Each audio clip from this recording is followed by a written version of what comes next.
Ladies and gentlemen, boys and girls, welcome to Extreme Robots TV, live on YouTube. For the first time ever, we're here in Stevenage at the Arts and Leisure Centre. So welcome if you are new to our live stream. Be sure to subscribe, click that like button, and for the next couple of hours we're going to be watching plenty of robotic combat with some of the best robots in the business.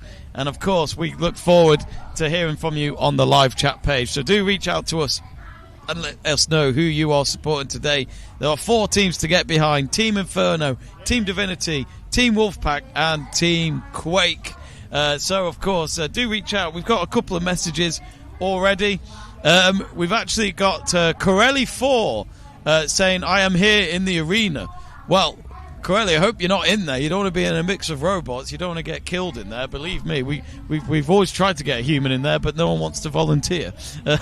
But whereabouts are you watching from in the stands? We've actually had quite a few of our audience members reach out to us on the live chat page, not just here, but Doncaster as well. It is quite interesting that we have some of you getting maybe a different angle of the fight, watching on your phone while it's happening right in front of you as well. So, you know, plenty to choose from there, that is for sure.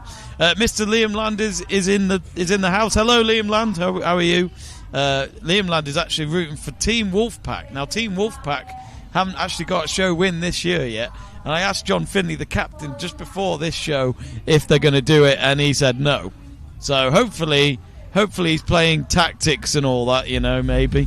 And maybe he's just trying to make it look like we haven't got a chance, but really deep down he'll be rooting for it.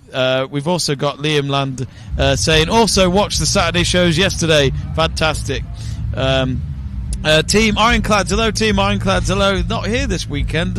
Hope you're well wherever you're watching from. Anyway, of course, there's not just me on this stream. We will have plenty of guests from backstage joining us during the fights, but also we of course got Ellie Scarlett and Danny Mellon. Hello, you guys backstage. Hello, XR Army, we are back. The anticipation, the nerves are all well underway. We've got our 3rd show here in Stevenage. Danny, it's all going off. The music started. We're loving the vibe here this morning. I tell you something, that crowd, they are ready to rock and roll today. We've just been out there, we've been giving them a little warm-up, giving them some free grub, bit of that Toad Hungry Ball, and they are ready for it today. I'm looking forward to it. What about you? Absolutely. I've had plenty of early hydration, loads of them energy drinks. I'm rocking. I'm raring to go. Mate, I've done the same, but I've also got to go for ibuprofen gel on these last night. I was like, oh my God, we did that much running about yesterday. It was absolutely unreal. But on the live today, guys, come on, get your comments in. Let us know if you want me and Ellie to come and see a specific team or robot. If you want us to go and get a bit of a shot somewhere, let us know and we'll try and get there, because anybody my age, Annika Rice, fat Annika Rice, I don't know, but we'll just run around like lunatics.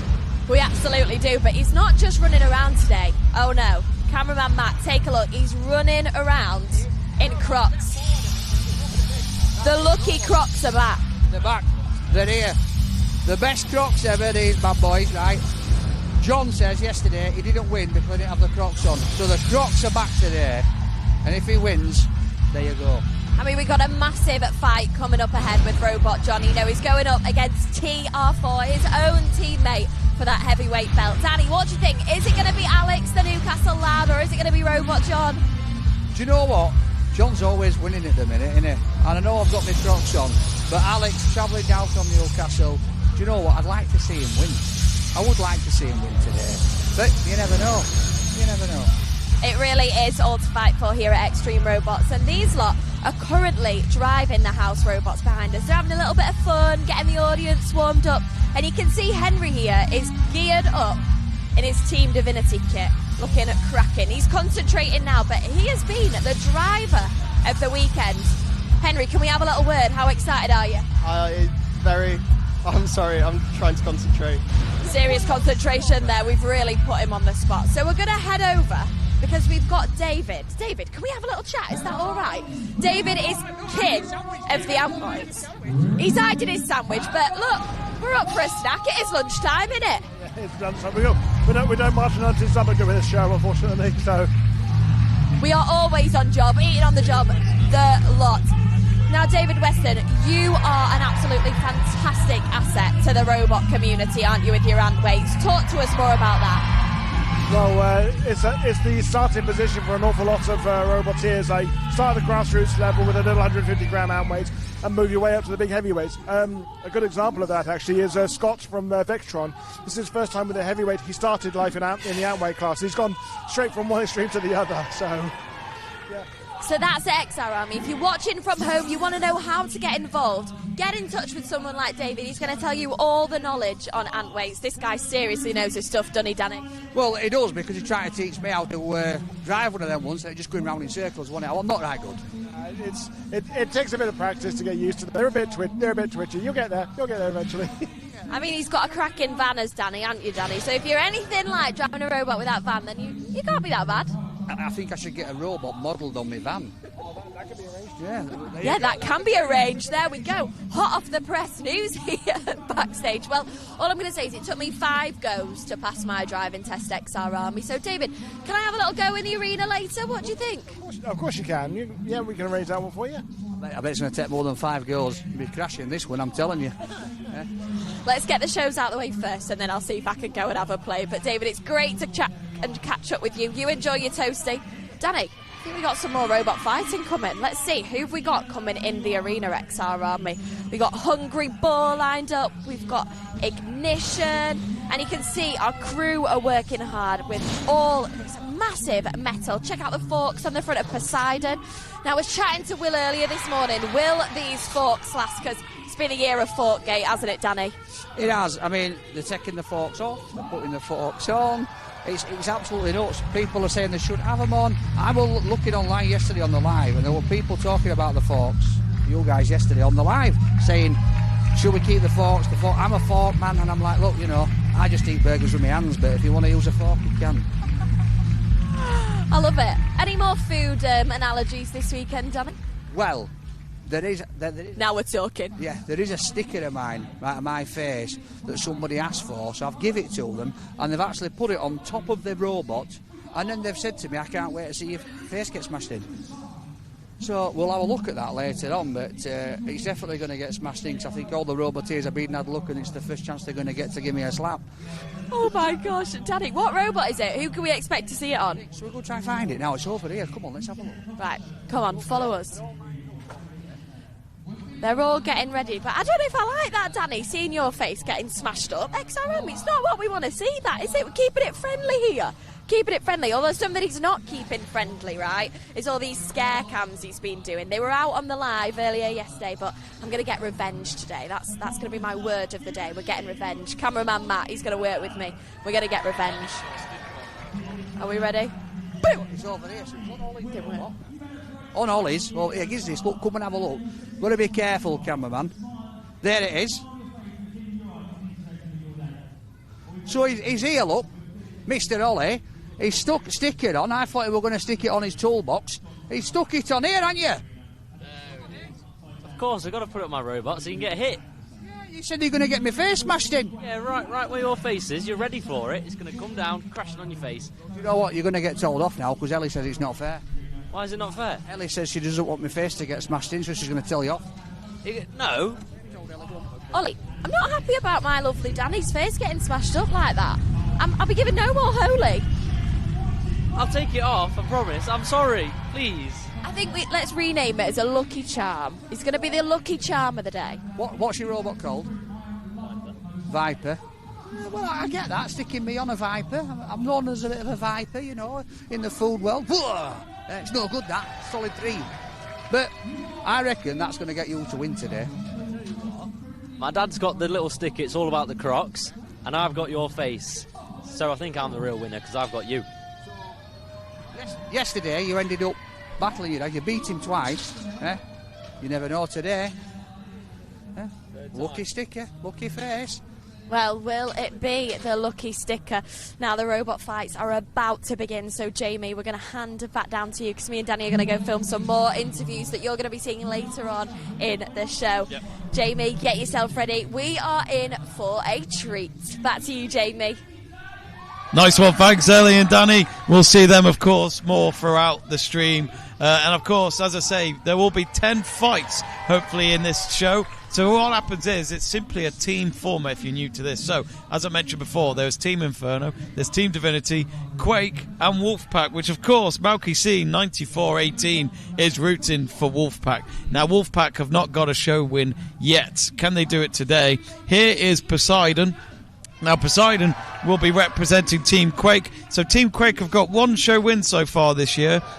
Level with Team Inferno with one show win, which happened yesterday in our second show here at Stevenage. And it is Team Divinity that are leading with 3 show wins. They're already doing way better than they did last year. Wolfpack, though, as I mentioned, have got 0. So what happens is each team, when they compete in a fight today, are playing for 3 points. So if you win your fight, you get 3 points. Just like a football league, every time you win, 3 points gets added to your tally. And then come to the last fight, which we call the Gladiator Battle.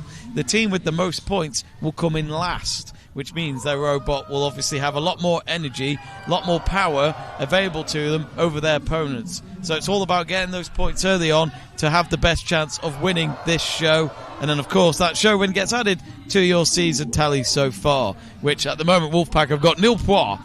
We've got some messages coming in from the live chat page. Our first fight will be very shortly in a 4-way battle where all 4 teams get involved. So don't go anywhere. We've got Liam Land saying root for Team Wolfpack. We've got Rebecca Robson. Hello, Rebecca. Saying shout out to Jack and John. Kitty Cat was on our live streams yesterday, and I believe Kitty Cat is in the audience today watching our show, saying, hi, can't hear, but I'm in the crowd with my hubby. Yay, hopefully see you afterwards, Kitty. I assume you've got a VIP. Of course, I've got a Kitty Cat. I always think of Kit Kat. Anyway, that's we've got Team Ironclad saying hello, Dave.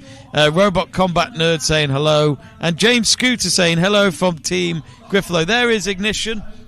And look, there's 5 forks there, which of course, for any of you wondering why is there so many forks, a lot of flippers have been adding that to their robot over the last few months, which of course shields from being underneath the robot. They are arming the robot as we speak. You can see that little iron bar that goes through the robot. Now that is to, of course, make sure that the flipper doesn't go out of control when the robot is not being in use. So of course, safety comes first at Extreme Robots, and I think we all have to remember there's so much paperwork that has to be done just to set these stage. Here we go, arming it up, linking it up to make sure that everything will work ahead of this fight. We've actually got a guest coming up.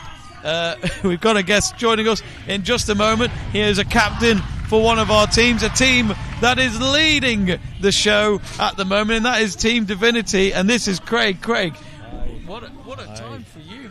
3 show wins now. I know, it's never happened before, and we're kind of hoping that we might get the win for this show as well, because we've got a great lineup, and all the robots seem to be going very well. So I'm hopeful that we can get a win again, which would be brilliant. How do you feel about? I mean, Henry's been doing terrific with your robots. I mean, what's made him so good? I would like to say I've taught him everything he knows, but I haven't. He's just a natural, and he's also very, very competitive. And he's got a great skill base when it comes to actually knowing what the machine is capable of and driving it full 100% in that. Yeah. So he's just and he's such a nice guy. So it's mad when they're destroying robots. Yeah, well, I tell him, drive it like you stole it. That's good advice. Well, we've just got Ignition coming in. Of course, you've got Gabriel about to come in to represent you to get this first win, hopefully, in this first fight. Do you and Henry talk tactics at all before these fights? I mean, because obviously he's using your robot, so is there anything he has to bear in mind? Not really. I just sort of say, go out there, have fun. Yeah, and that's what's mainly important, isn't it? You know, that's what we're here for. Well, we got Poseidon, one of your opponents, who's about to come in. There's Hungry Boar as well, just in the background there. That's John Finley robot, of course, who nearly owns every robot in the house backstage. The Monopoly man, as I like to call him sometimes. But he's a bit like Starlink, isn't he? You know, 66% of all the active satellites in space are Starlink, and 33 are everybody else. And it's a bit like that with John's robots. It's a bit like that with those Teslas as well. Well, funny enough, under the same guy. Well, we got Hungry Bull. There it is, Craig. It must be so cool seeing your own robot. Well, yeah, I mean, I might be biased, but it is one of my favourites. Yeah. Do you ever need headache tablets, though, with all the noise? Oh, I've got a pair of noise-cancelling headphones. I need to get some. I've been doing this for 7 years, and I still don't know that. I can't even hear myself anymore. We've just been told that Poseidon is out of this one. So that means Team Quake will miss out on some early points, which, Craig, that gives you a bigger chance in this fight.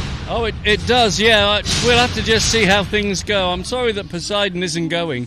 It's a lovely machine, and, I know that the guys will be gutted, but they are complicated, and, at the end of the day, we're trying to break each other's very complicated machines, and occasionally you put the plug, you put the link in, and it doesn't do anything. You go, okay.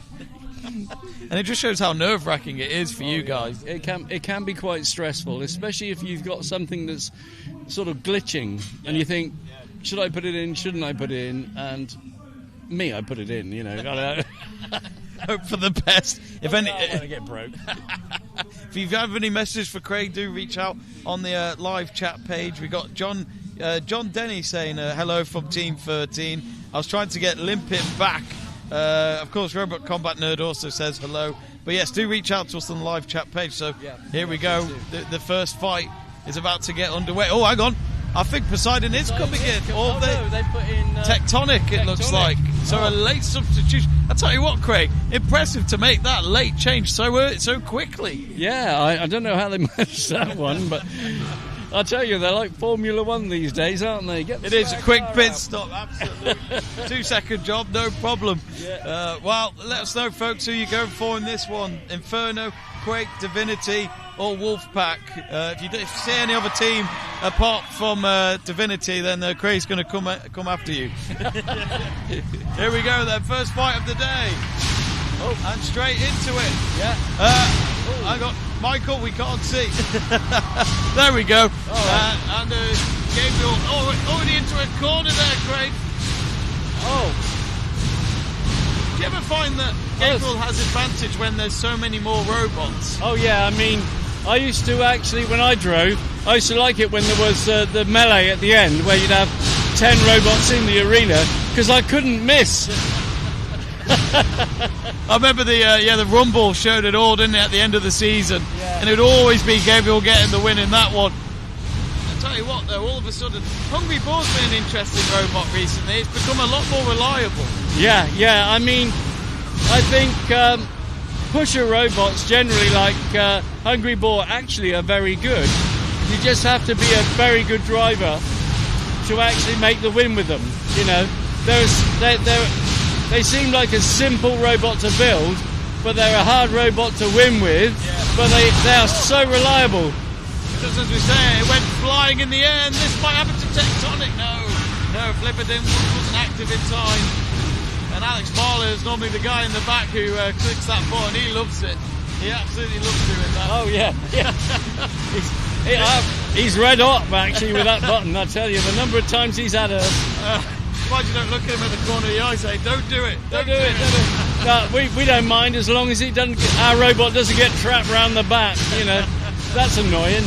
I did some damage on the Firefin yesterday, that's for sure. As we say that, Gabriel's just hovering over the arena flipper. Yeah. Oh my word. Oh, hello. I felt that. Yeah. I think even the cameraman felt it as well. I'm surprised. They're brave. They're so close.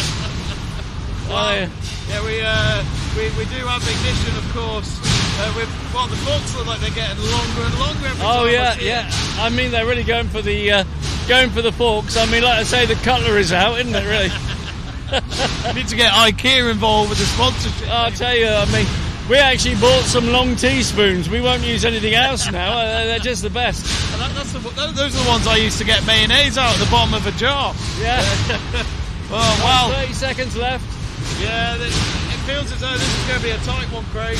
It is. We've lost drive on one side. Oh dear. Now, why has that happened? Is that because of damage towards No, I don't know. It might be a chain come off, or it could be more serious. We'll have to just see. Well, hopefully it's not nothing too drastic, of course. He's still getting some points, so we might still get the win. Could be kind of weird. Well, it's been on fine form as we reach he's stuck. Ignition is in big trouble. Well, hang on a moment. And you can also see that Tectonic's flipper being open was so vulnerable there. That is the end of the fight. I think we might have done enough, but we'll have to see. Well, there they are. Well, all four of them made it to the end. It was a 3-minute battle, of course, which is like a round of boxing. It can be a very long time in that arena. Well, it's a point-scoring thing if they're all going, and I think they all were technically going, although I think one of them was stuck under the arena. Here we go then, Craig. Is it going to be your team? It's Team Quake. So the team that had to change their robot last minute got the 3 points. Got the 3 points. That's it. I'm complaining. Well, the judges are just over there. No, that's fine. Yeah. Oh, I mean, that was a good fight. Loads of things happening in it, but I think us losing drive on one side probably cost us that one. well, that's not down to the driver. That's down to the fool like me who didn't make it right. There's going to be some harsh words at Henry after this. No, but it's all my fault, that one. You only sat here. It's all good, man. It's all good, man. What can you do, eh? I mean.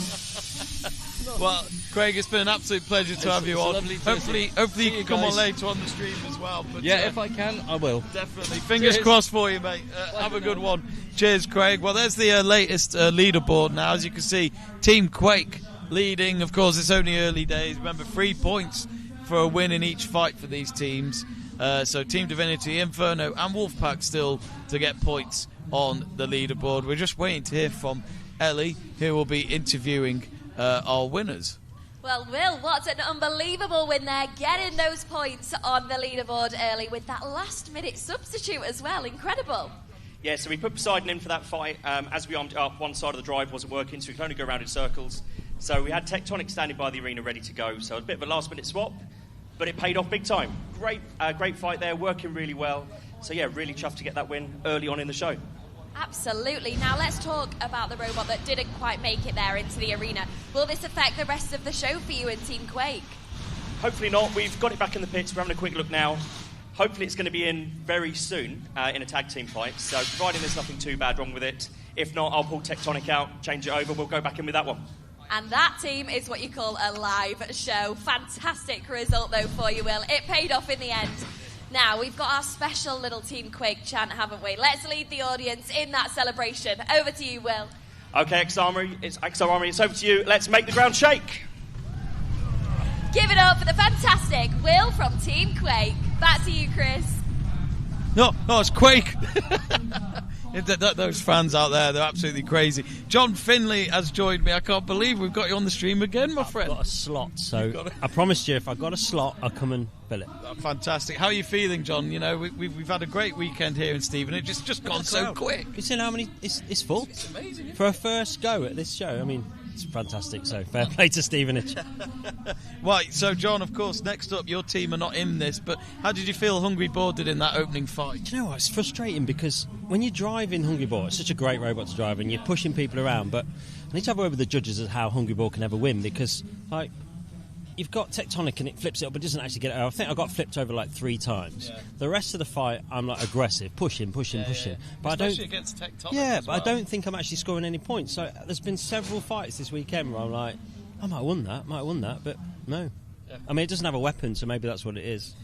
I mean, this is the thing with push bots. There's not many of them, and obviously when people come up with different things, it's trying to obviously try and stand out from the rest, but also put in the performance. But what we've seen from Hungry Boar recently, it's very reliable all of a sudden. Yeah, it's reliable, and it's aggressive, and it gets flipped over, and it carries on. Yeah. So surely that doesn't really count as much as a flip where you've got to use gas, but it should be a pro, shouldn't it? Yeah, it's I don't interesting. know. Might have to get the judges on at some point and ask what's going on. I'm going to have to have a word with Pete and say, how can I make... Because otherwise I'm going to have to, for next year, it won't be this season, but next year I'm going to have to put a weapon on it or something like that because it's a great little robot, it's good fun to drive, it's on the Wolfpack team, but we've got it, and every fight it goes in, it never wins, even though I think it does really well, and it just lacks that killer blow. So it's something I'm going to have to think about for the future. If you have any questions for John, but while he's on, do get them in on the live chat page. And of course, our next fight now is a tag team battle between Team Inferno and Team Divinity. So of course, after that first fight, it is Quake that have the 3 points. So someone will go level after this one. And it looks as though it will be Eruption and Viper, your son's robot, Ollie, that is. Hopefully he'll be on the stream later, against Raphael and Saint. How are you feeling with Viper then? Because of course, Ollie's just getting more and more confident. Don't talk to me. I mean, it's good. I mean, it's his first heavyweight he's built himself. I gave him a little bit of guidance, but and yesterday he had a bent shaft on a motor, and that was the real test. He took it apart, took the motor out. He got a spare motor, spare gear. I welded it on the end for him. He put it all back together. And I've said before, when you're under pressure, he was down to the wire whether he was going to get back in the arena, and he was like panicking. Then he couldn't get his batteries in, and then he went in the arena, and he went.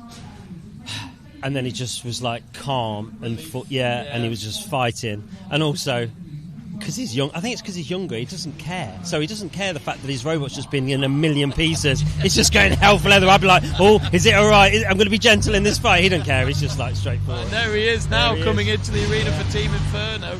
And him and Michael have been quite the duo when they've been in the tag teams. They rarely lose, John. No. I mean, I think Michael now is sort of he already knew that Ollie's now getting up to the top, and Viper now is equivalent to Eruption. So we've got a top driver, top robot. I mean, they're fighting Saint and Gabriel, so it's theirs to lose. Really, this should be a nice, easy one for them, hopefully. But we'll see. You never know, do you? Gabriel's been on form. He has. What will it take to get Ollie to your team then? I've tried, but no.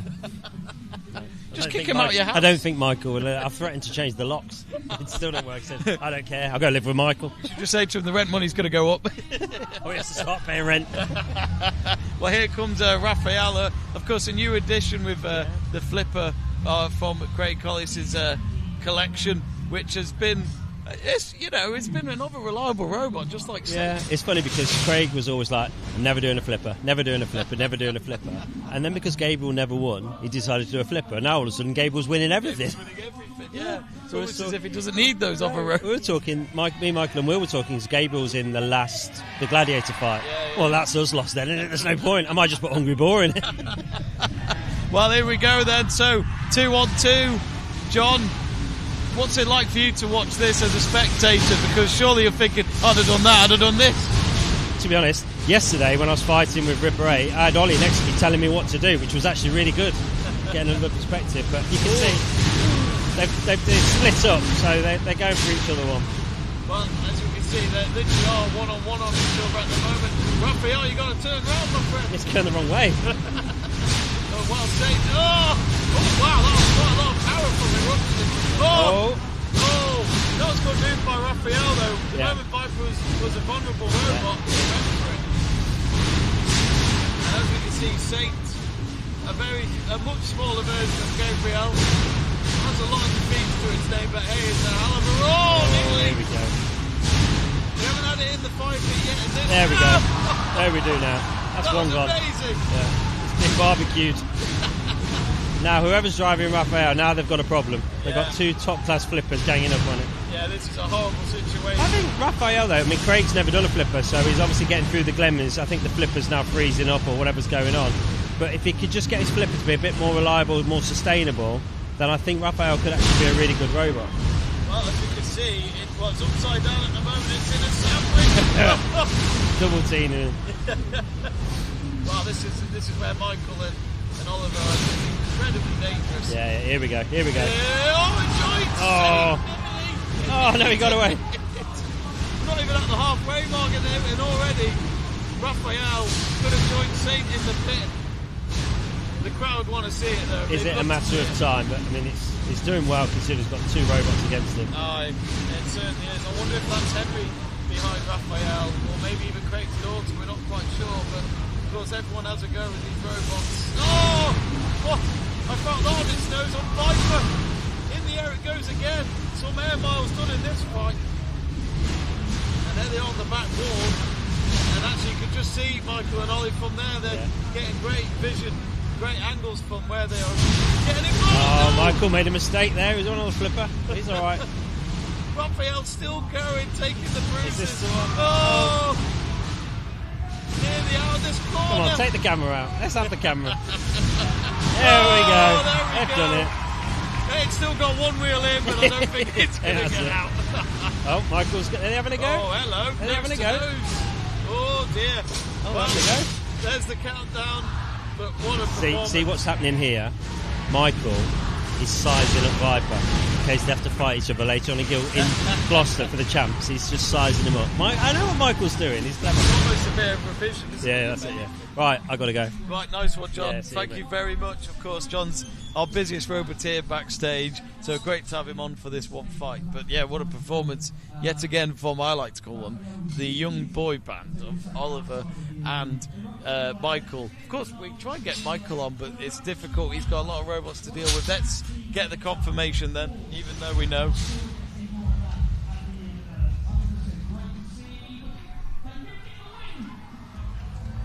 So it is Team Inferno. That's their first fight win of the day. Can they add to that 3 points? And as we can see, there's Eruption straight after that win. And there's Viper about to come in as well. Look at them. They look like a boy band, don't they? You can't tell which one's Ollie and which one's Michael. I think they're probably tired of that joke now. Looks like Danny might get a few quick words in. Let's have a look.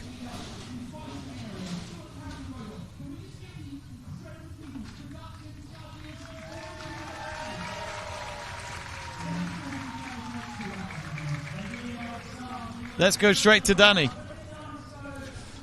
Here we go, look at this. Hey, Ollie's going to go and have an interview, but he's just had his robot done here. He's got my face on it, haven't you, Paul? I have. Danny, I think it's a lucky charm. I've got to keep it on there all the time now. It's keeping the lucky charm on, it's keeping my face on. It was very, very good. Me and Michael went in there. We both had the tag team. We had the tactic to be really aggressive. Oh my God, wait. See, I've done it again. Kept him off the interview. Right, well, back to you, Jamie. Fantastic fight that was. Yeah, that was a really good fight. Michael managed to get Saint out really quickly, and then we were just tag teaming on Raphael there. We tried the fire pit, we tried the other corner, and eventually managed to get it out. So another knockout. We're doing quite well together now, aren't we? You absolutely are. Team Inferno are coming back on top. Michael, are you feeling like a winner?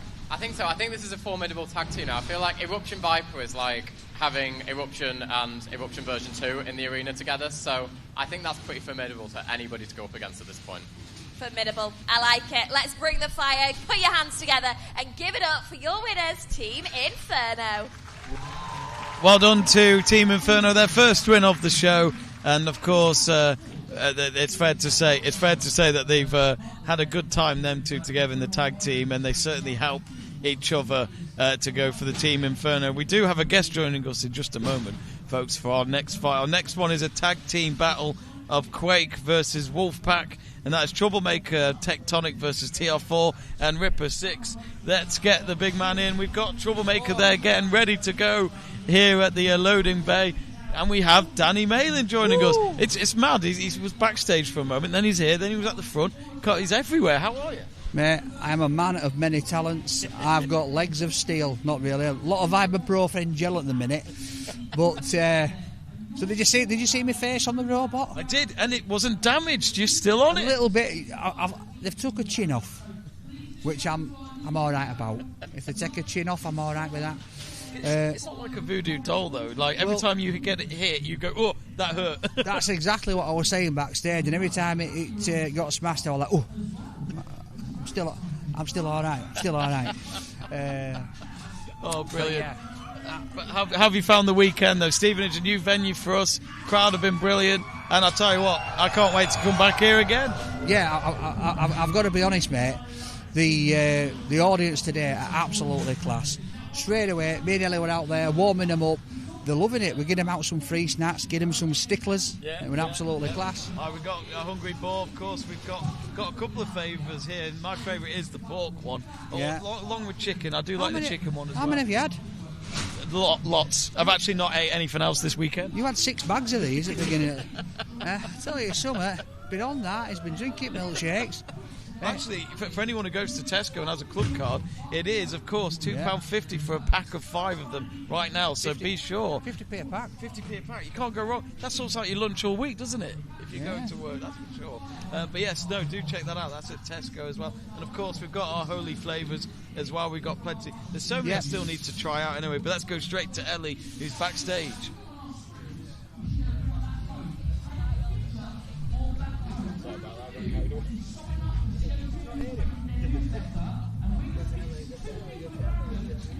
A bit more stressed than I would normally be because we've had to swap the robots around. It should have been Poseidon in first, Tectonic should have been in here, and Manta in later, but they're all out of order now, so we've got Manta coming in for this one.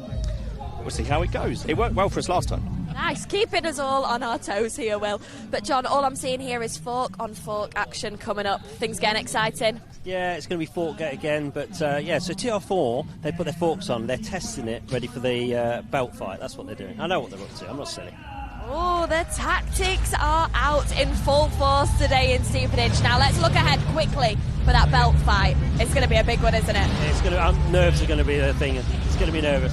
Alexa Rama, you better stay tuned in for that one. But this is going to be a good one. TR4 testing out those forks for the first time here in Stevenage. It's all to fight for. Jamie, Danny, we can't wait. Bring it on. It's back to you in the studio.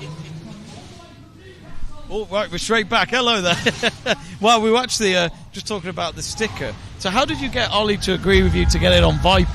Well, I didn't. He walking past my van this morning and he says, oh, can I, saw me in van, he says, can I have a sticker? I says, yeah, of course you can. I thought he was going to stick it on his toolbox.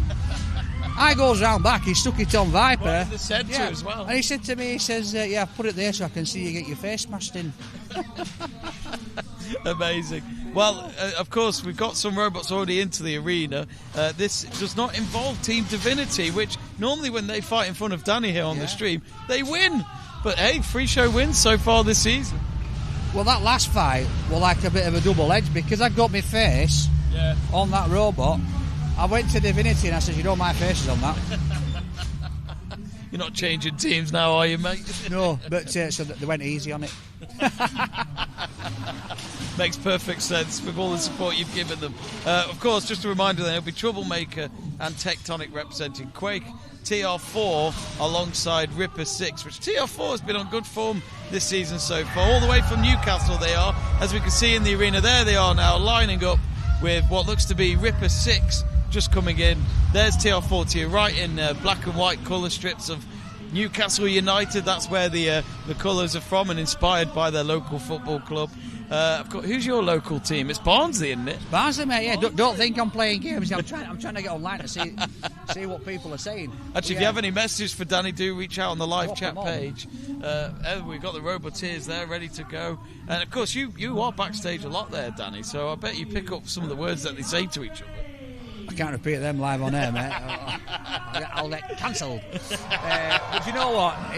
It's quite good because although you can see them all laughing here, but as soon as that clock gets to 0, that stops. Stop, yeah. Here we go then. Of course, remember, folks, tag team, so 2 against 2 here. Into the back wall of, oh no! Troublemaker stop! Oh dear! All flippers as well. I love it when it's flippers as well because although the spinners are the flippers, it's just carnage to your ears. Yeah, and it's flipping carnage. Yeah, flipping carnage. And look, hang on a moment, TR4 in trouble there. TR4's got some power, you know, when it flips back over itself. Of course, let's not forget, it did have some bungee cord. Oh, look at that! What a volley! No, that was a flipper for my flipper. Troublemaker! Yeah, we might have some barbecue in a minute. Troublemaker might be in trouble here. Oh, TR4 nearly got him. Wow. I think Tectonic is... No, Manta, that is, sorry. Manta is in trouble. I'll tell you something, mate. I thought TR4 were going to settle all this debate over the Parmo. Then is it Sunderland? Is it Newcastle? Get in that fire. See red. As we say that, the Newcastle robot is following Troublemaker. Yeah, but it's the red Sunderland there looking for winning football colours. That's why he's chasing him. Or Middlesbrough. One or the other. Against the black cat. Yes. No, Normally Sunderland beat Newcastle in a game of Then we've got Brazil coming in. We're just talking World Cup now.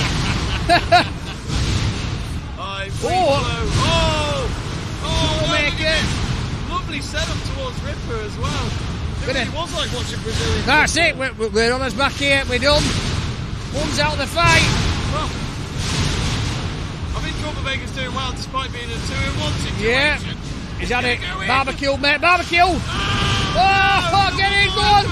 Oh, TR4 nearly had him then. He's on it. I'll tell you something.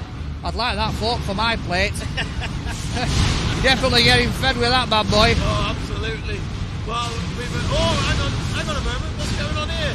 Ripper's playing with Manta. Manta should have been counted out by now, surely. I think Ripper's just making sure that he's done.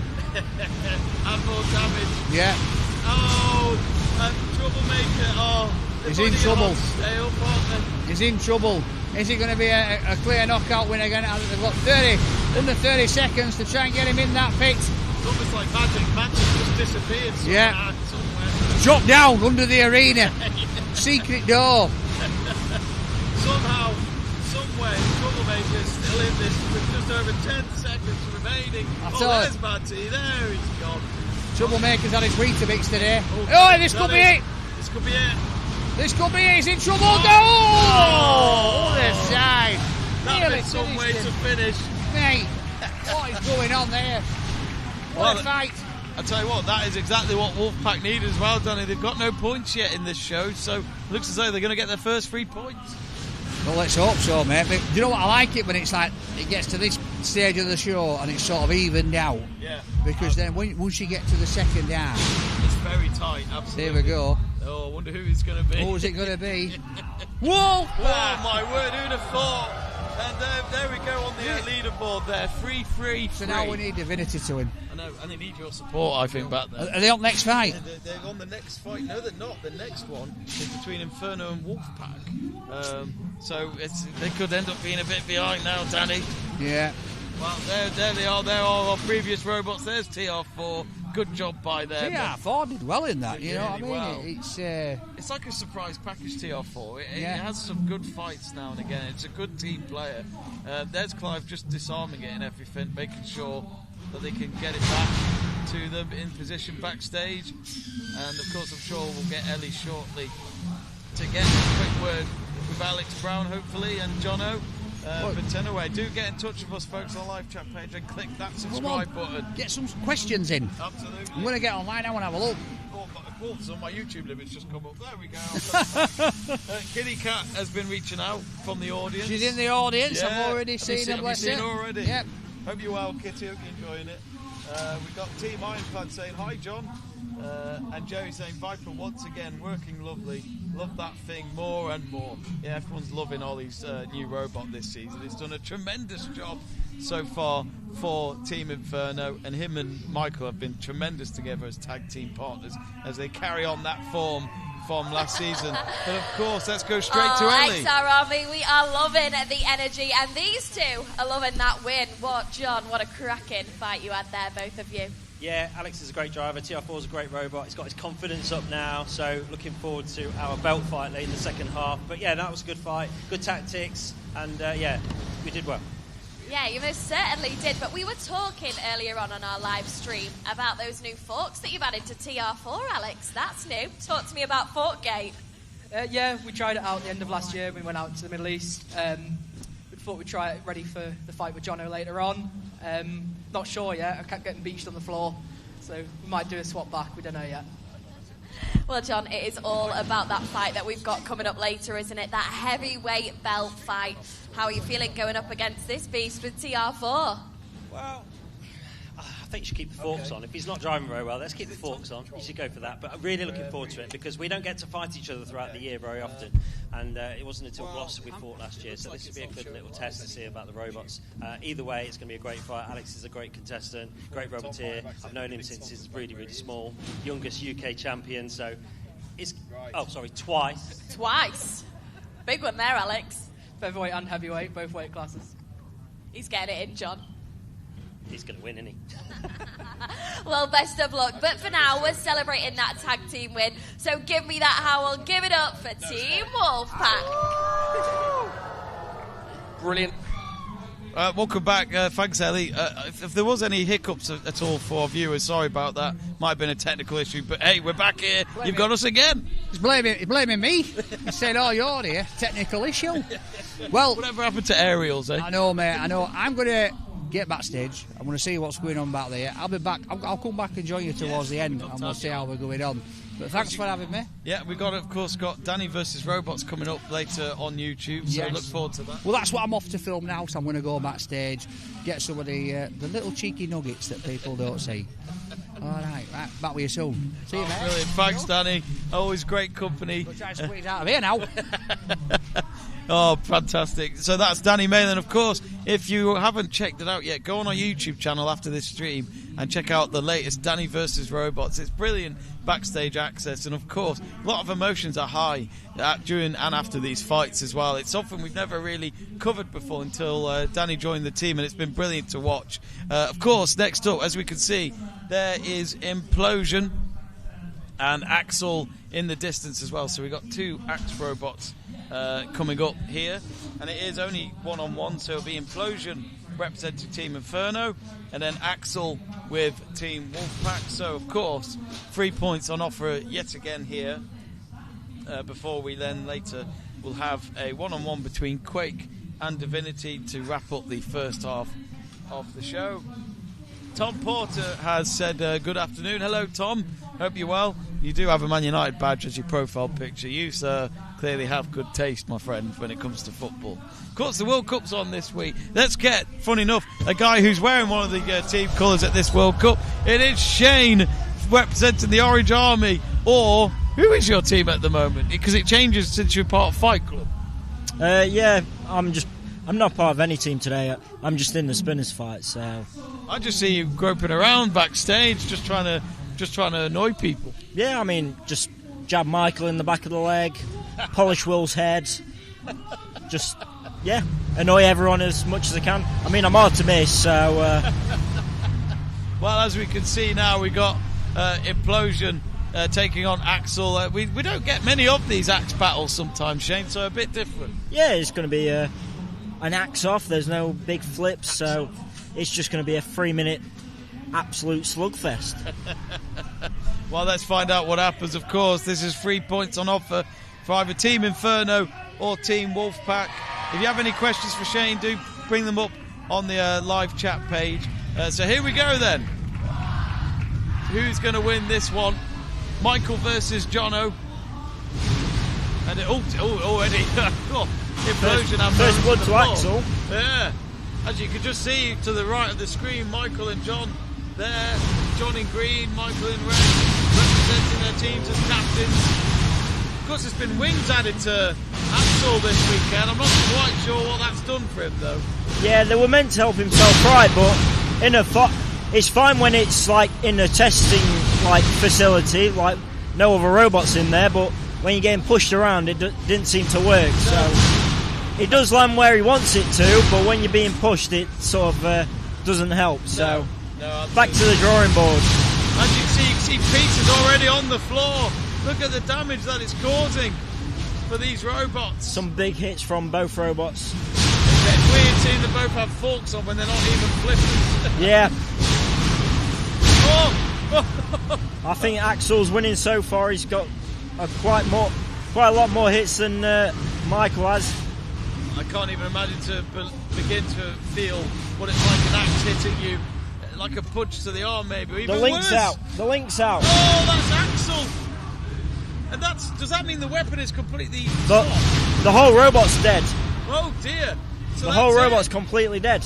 And this is why we love these cameras, to pick up those. And look, already Implosion. Michael's clearly been told by John it's dead. And it will be Team Inferno that will take the lead in the leaderboard after this fight. What a hit that was. I wish we had replay, Shane. It would have been amazing to watch that back and see when in that moment we had that 1-2 knock. Well, I think it was actually Jono's own weapon that he was hitting Michael's and he knocked his own link out. There's so much force going through these robots, and at the end of the day, something like a removable link can just come unplugged, and it literally kills your whole robot. Yeah. Let's get the confirmation, even if we know who it is. And there it is, confirmation, their second win of the show so far. Team Inferno. We are now going to go backstage to Danny to find out what happened. Right, guys, what a fight that was. John's just jumped into the arena. I think a link come out. Michael, how was that? Well, you know, Chris likes to call me the king of Woo Pass, so it's nice in an Axe v Axe fight I come out victorious to prove that, you know? Yeah, no, you did well there, mate, and I think you caused him a few problems, haven't you? Yeah, absolutely. He pinned me in the corner, and he seemed to come out worse out of that exchange, because Axel broke down. Implosion keeps hitting. I mean, Axel's a really good robot, but Implosion definitely does hit harder, so clearly there's more abuse going into Axel than there is the other way around. There you go, well done, mate, well done. Right, I think John's just come. Ellie wants you now, look. I'm going to try and grab John. Here he is, look, he's swinging something about. What are you swinging about here, John? The link.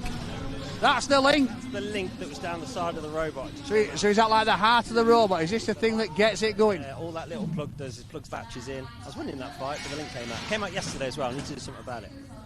Oh, well, let's go backstage to Ellie. Thanks, John. That's the sort of fight we want to win. This is one for Chris. He likes to call me the king of Woo going Pass. to Ellie? He says it better. So in an Axe v Axe fight, it's nice to come out on top and prove that we do have the biggest and the baddest Axe here.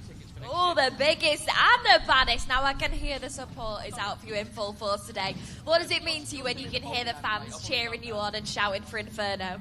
Oh, absolutely everything. We want to win. Me and Ollie are going for it today. But to have the support of the crowd is everything. So are you guys going to be Team Inferno for us today? That's what we want to hear. That's everything. I can feel it. I can feel the fire, Michael. Make some noise. Give it up for your winner. It's Michael from Team Inferno. Fantastic. Well, I must admit, Shane, you know, Michael had not the best of starts to the season in Doncaster, but he got a show win yesterday. Thanks, and if they get one, or you're taking the credit, are you? Well, I join his team for one fight, we win the fight, and then he wins the show. Interesting that. Well, we'll have to get Michael's thoughts on that, but I'm sure he appreciates your help. Of course. Where's Iron these days? Don't know. Oh, probably in the shed. No idea. I gave it back to the original team. It needed some work doing to it, and I wanted to enter the arena with my own robot, bring my own twist to it, and yeah, there was a lot of pressure with Einor winning all the time, and I ran it all for 2 years straight, loads of events, and I was just quite tired at the end. I needed a break, and they wanted to carry on with the robot, so I gave it back to them. And yeah, going to build my own flipper at some point. I've got all the bits at home. I just need to make a shell. Might go down to the XR Academy for a shell. Local to you as well? Yes, 20 minutes from my house. Yeah. So Perfect. Of course, for any of you, John hosts XR Academy, so if any of you are interested, be sure to check it out on extremerobots.co.uk for more information. And I've never been there myself, Shane, but for anyone who hasn't seen it, what's it like down there? In the winter it's cold, in the summer it's too hot. Never a balance. No, but he's got a test arena set up, so even if you want to just come down to test, I'm sure he'd be happy with people doing that. But he's got a plasma cutter, a lathe, a welding table. He's got all the gear. Might not have the right idea, but he's got all the gear, and he can help experiment on your robot, try something different, work on it with you. Jono's been doing it for probably 25 plus years. Yeah. He's got loads of experience, and he can even help experienced robots like Michael and Will. TR4 goes down there all the time, lends his expertise to them, you can bounce ideas off him, he can tell you where you're going wrong. And of course, you see these roboteers now who have probably made so many visits to the XR Academy themselves. Here we go, then they are getting ready for this next fight. Now remember, this is between Quake and Divinity, and at the moment, Divinity have no points in this leaderboard, so they really need to pick up Solvent here. Yeah, they definitely need to bring the A game in this fight. I think Craig normally he's not that bothered about winning, but now he's got used to winning. So that first He fight, wants more, doesn't he? He's getting greedy, if anything. yeah, that first fight he was gutted not to win it. Yeah. He And really look wanted to win. Look what's come in, Shane. The house robot, major damage. I can take that robot on. 960 kilograms. That's how much it weighs. Look at the flame coming out of the claw as well. And here comes the hammer. Oh, just lining up the floor a little bit there. It's incredible engineering. It really is. Do you ever get nervous having your robot in the same arena as that big thing? No, he's actually got part of my old robot on the back of his. Oh, really? On the back of Major Damage. I used to have a ring spinner, and the ring's been cut up for the spine of Major Damage. I wondered where that went. Feels as though Major Damage is a collector, if anything. Yeah, if from he other dead robots. Destroys your robot, it'll get welded onto edition of Major Damage if there's any bits left. I can't even begin to imagine how much it would have cost John over the years, but as we can see now, that is the setup here in Stevenage, and we've got a full house yet again for our final show this weekend. Here we go then, 1 versus 1 of Mega Mouse. Oh dear. Well, it looks as though it is Poseidon. It was originally supposed to be Manta, the team Quake, but they have swapped last minute, and this is a good start by Poseidon. Oh, I say that. How did he do that? It looked just dead on the floor, then it just woke up again, Shane. Oh! He's getting kicked around. It looks like his bungees aren't that tight on it, so if he misses, he just falls flat on its face. But then, with the flipper open, he was able to fire his ram, and it somehow sprang back into life. Absolutely terrific stuff. Of course, Major Damage spectating at the moment, but we might get him from Mega Mouse. Oh, is there leakage there maybe, Shane, coming out? Yeah, I think Poseidon? the CO2's leaking from Poseidon. Yeah, he's got no flip. I don't think. I think he should have flipped. Oh no! Oh, we say that. He's got a bit left. Oh dear! And now it's been left vulnerable. I don't think he's got much left. Trying to go towards the front wall. Mega Mouse has had a bit of a tough weekend, so this is at this moment in time, but it could be a valuable win. I think that. Oh no! He's back alive again. Oh. Can he get him out? Get him out! Go on, Mega Mouse! Oh, so close. We've had some close ones today. Come on, Mega Mouse. I think he's got it. I don't think he can get back from there. The audience want to see. Oh, it's completely stuck now, and it may get counted out by your dad, Pete Lyle, the head judge. Mega Mouse is celebrating. In comes Major Damage. Here comes, yes. That means it's all over for Poseidon. Feel it from here, rolling over to it. Yeah, the arena shakes when he's driving about. He's got away. If anything, Major Damage has been revived here with 1 minute left on the clock. Yeah, we're just on the other side of that wall as well, so you know we can literally feel Major Damage. And I'm sure if you ever buy a ticket for a live show, you'll feel it from your seats. Tremendous experience, fully recommend it. But as you can see now, it looks like Mega Mouse is trying to get behind Major Damage and try and flip it over. I don't think that is the best move. Mega Mouse isn't being like a chicken now, is it? Oh, it just, what do you do, Poseidon? Go right into Major Damage. That is brave, my friend. Major Damage has a long memory. He's attacking Mega Mouse now. They're both having a go. I was going to say, I don't think even if you had their kilograms up, it does not make up for what Major Damage is. Definitely not. Well, here we go. Oh, it's Poseidon's stuck in the back of Major Damage. What are they doing? Oh, Poseidon. Can you imagine trying to flip that? Oh, well, that was very brave from Poseidon. It looks as though, it's going to be first 3 points to Team Divinity, unless, of course, your dad, Pete, thinks differently. But we didn't really see much damage from Poseidon, did we? No, I think Mega Mouse, he's had a tough weekend, and he was on it from the word go. He was flipping Poseidon all over, and we saw the gas coming out of Poseidon. He must have had a little bit of a leak, and yeah, he just stayed on top. Here's the win confirmation, and as expected, it's Team Divinity. Could they come back? Well, there we go. 3 points for Team Divinity. So there's the leaderboard as we enter the half-time break. So Team Inferno leading at 6 points, but Efrier on house is on the 3 points. Well, that's the end of the first half. That means we'll have a bit of a break. But Shane, hopefully see you later on the stream. Thanks for coming. And who do you think's going to win this show after what we've seen? I think the final fight is going to be very interesting. I think all teams have put their best robots in. So we've got Gabriel for Divinity. It's hard to knock out. I think the other two teams, if Gabriel is in the first fight, they're going to have to team up to get Gabriel out. Otherwise, he'll collect all the points and he could win the whole thing again. Oh, absolutely. Well, who knows? Of course, Team Inferno has that one-show win. They could go at least one behind Divinity going into Guildford in a couple of weeks, which is exactly what Michael would love to see. But anyway, we are going to have a half-time break in just a moment. We've just had a few messages. Kitty Cat says, well done Inferno from the previous fight.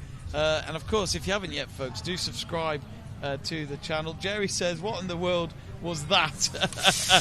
Anyway, we're going to go backstage to Danny and Ellie before we sign off for the half-time break. What are you guys up to back there? Well, Danny, I can hear the smoke behind us. We've had the first half of the show complete. Things have been epic here in the arena. The robots are currently getting disarmed behind us, so I'm a little bit worried about our little legs, but it's been brilliant so far, hasn't it? Well, he's looking at me now. He's like, go on. I ain't got a clue what you're doing here, mate. They broke the house robot. Oh, that's why he's smiling. He's like, oh, no. But it's been an absolute cracker, hasn't it? Hasn't it just? But let's just talk about, right, major damage. 1 ton of fighting fun, we call it here at Extreme Robots, has been broken by Poseidon.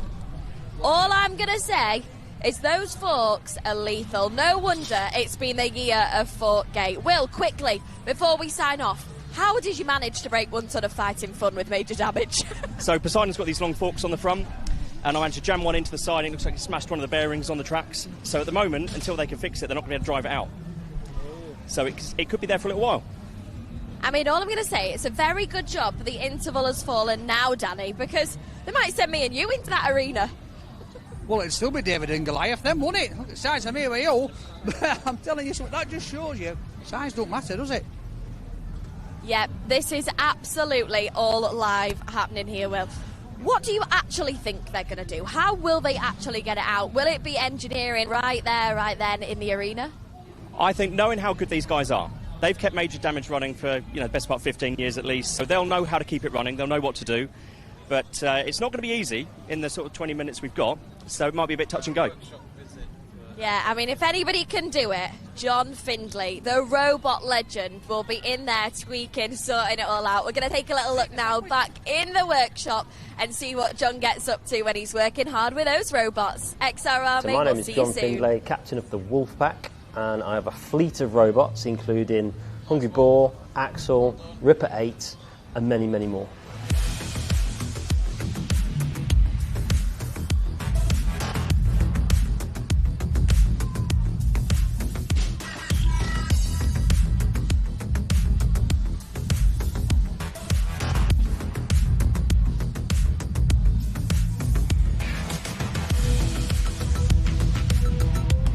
Dad's fault. One Saturday morning, he rang me up, said, have you seen this TV show, Robot Wars? Turned the TV on, saw Hypnodisc absolutely destroying another robot. I thought, that's pretty cool, want to have a go. And he was like, you could do that. So I decided to build a robot, just have a go. First robot lasted about 15 seconds, wasn't very good. But then I got the bug. I was building a robot out in the driveway, and obviously Robot Wars was in its prime. We had kids watching what was going on, and this kid comes up to me and he says, oh, someone else is building a robot round the corner. I'm like, yeah, okay, whatever.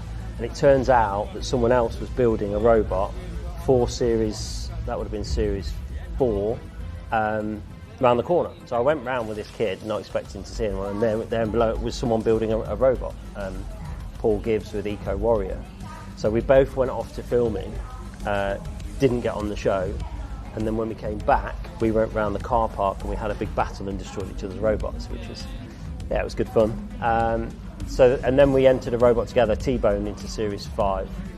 And that's where then I really got the bug big time to actually got on the TV show. We did the live qualifiers and destroyed some robots. Series 6 didn't get on the show, and then Series 7 we entered Ripper, where then we became a bit more of a known entity.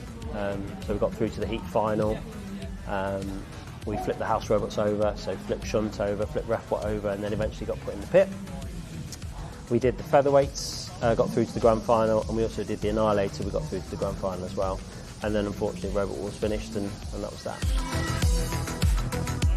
Then I came up with this great idea. I was at university, wanted to become a car designer, thought robots is pretty cool. I want to start my own business, an events company, and that's when robots took over my life. But we owe quite a lot of Extreme Robots, Roman Robots, and everything really to the Stinger team, because when we started and we announced, this is before social media, so we built a website and there was the Robot Wars forum, and we announced that we were going to build an arena, we were going to start a business, and there's a lot of people which like, it's never going to happen, and we met up with Kevin Scott from the Stinger team, who took faith in us, and for his kit, he did the kit car show in Newark, and that's when we debuted the first arena for robots. We did 24 hours building the arena, which was just about finished as we opened the show. And we had Tornado, Chaos 2, all the Dan Tomke, all the famous ones came to the show, because obviously it was being run by Kevin Scott, the Singer team. And all of a sudden, this realisation that we've actually done it, we've built an arena and we've got Chaos 2 in an arena, flipping tyres and stuff like that. And then didn't go back, didn't work as a car designer, finished my degree, and then I've been doing robots ever since. Back in the day, there wasn't really any mobile arenas. I think there was one live event that people went to, the Debenham Robot Rumble, that had an arena with polycarb that they could run spinners. But apart from that, people were just basically playing with their robots in car parks. And there are some horror stories of robots going out of control. I think Stinger went out of control once and rattled down a car park and hit a car or whatever. There's all sorts of things that was going on. And of course, then when you mix alcohol and robots, you could end up with a very deadly combination. So I came up with this idea of building an arena, and the reason actually why it became a thing was because my girlfriend at the time, she was working as a nursery nurse, and one of the dads from the children, he worked at a company that destroyed machines, so they had all this polycarb. And so there was an opportunity to get a load of second-hand polycarb, and obviously polycarb's the most expensive thing. So he was going to supply the polycarb. We had contact with Rolls-Royce. They were getting rid of a load of plywood. So apart from steel, building the first arena was the thing. Obviously, we needed to do it properly. We needed to make sure it was going to be safe. We weren't ever planning on running spinners. So it was a case of 6mm polycarb, 3 layers of plywood. Anyway, the polycarb fell through, so we ended up spending a fortune on polycarb anyway, because we committed to doing it. And then obviously then we had the first arena. So the first arena was a hexagon. Then we went on to the second arena, which was bigger, more modular, more stronger, because obviously when you think about 2002 to the robots of today, the evolution, the speed, the power, if I think back now to how the first arena was made, there was no way it was ever going to cope with today's robots. The step up with the current Extreme Robots arena was, in the UK, it was a flipper fest. There wasn't, there was a few axes, it's all flippers, there was no spinners.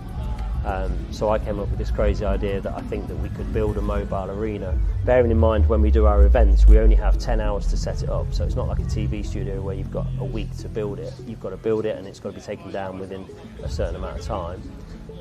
Came up with this idea of building an arena with a steel floor, double polycarbs to hit the spinners, to try and make the sport evolve, because otherwise it was just flipper after flipper after flipper. And also to try and get the likes of Monsoon back. Those robots, the exciting ones, we want destruction. But then obviously then you've got to balance, it's a live show, we're not getting paid to do it, are people going to build their robots, are people going to be willing to take the damage? And I think luckily for us there's a mix, so there's the people that do it day in, day out with the flippers, the axes, which take a little bit of damage, and then we've got our core roboteers like Craig Colliers, for example, with Zaghiel, who's really up the game of spinners. He's willing to have his robot in there and get destroyed and rebuild it. I've had 4 spinner robots destroyed by Zaghiel, but people do it for different reasons. So some people have a robot, they've had it for years, they'll go and take part. They might not even win. It doesn't matter. It's a hobby for them.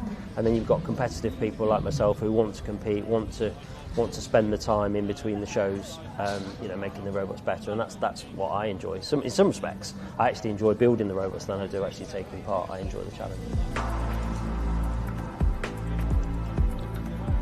There's been 8 versions of Ripper now. The first version was for Series 5. So we entered T-Bone with my friend, and I also entered Ripper, which didn't go on the show. It had 2 spinning discs. So although historically they've had flippers, the name Ripper actually comes because it had 2 spinning discs on it, and it was R.I.P, as in rusting pieces. That was the play on the words. So that was the first one for Series 4. And then there's been many different iterations throughout the years, each one striving to be better.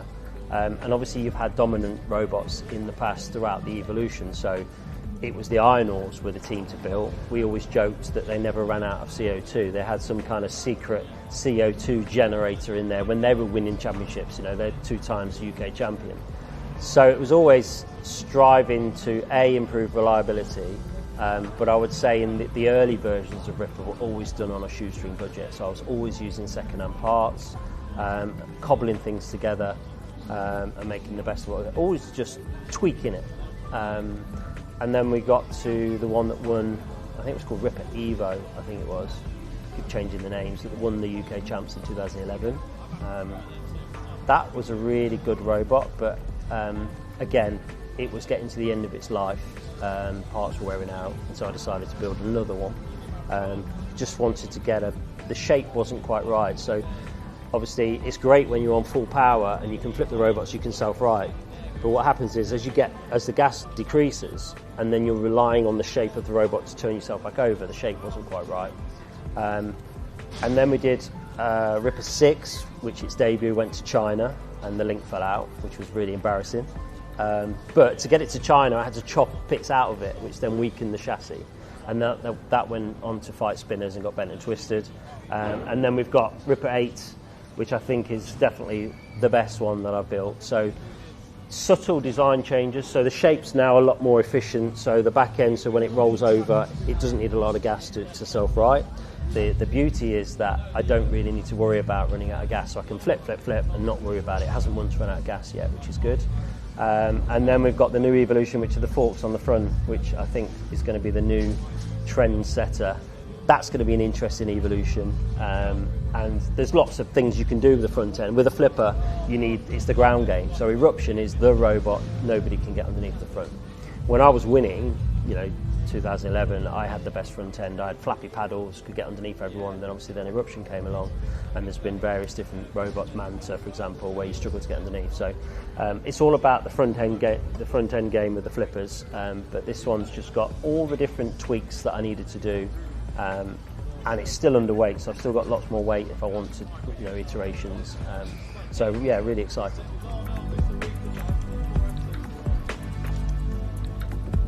There was a robot called Gripper, which was a spectacular fail hydraulic crusher that kept falling over, and it was a great idea, but it wasn't a great idea. So out of all the robots in the shows, we don't have any crushers. So I quite fancy having a bit of a play. I've got the hydraulic system out of Can Opener, which obviously is really powerful. So I've got the hydraulics ready to go. It's just coming up with a design that isn't just your average crusher. So I've got this idea of sort of a 2-prong attack where it crushes from underneath as well and then lifts them up at the same time.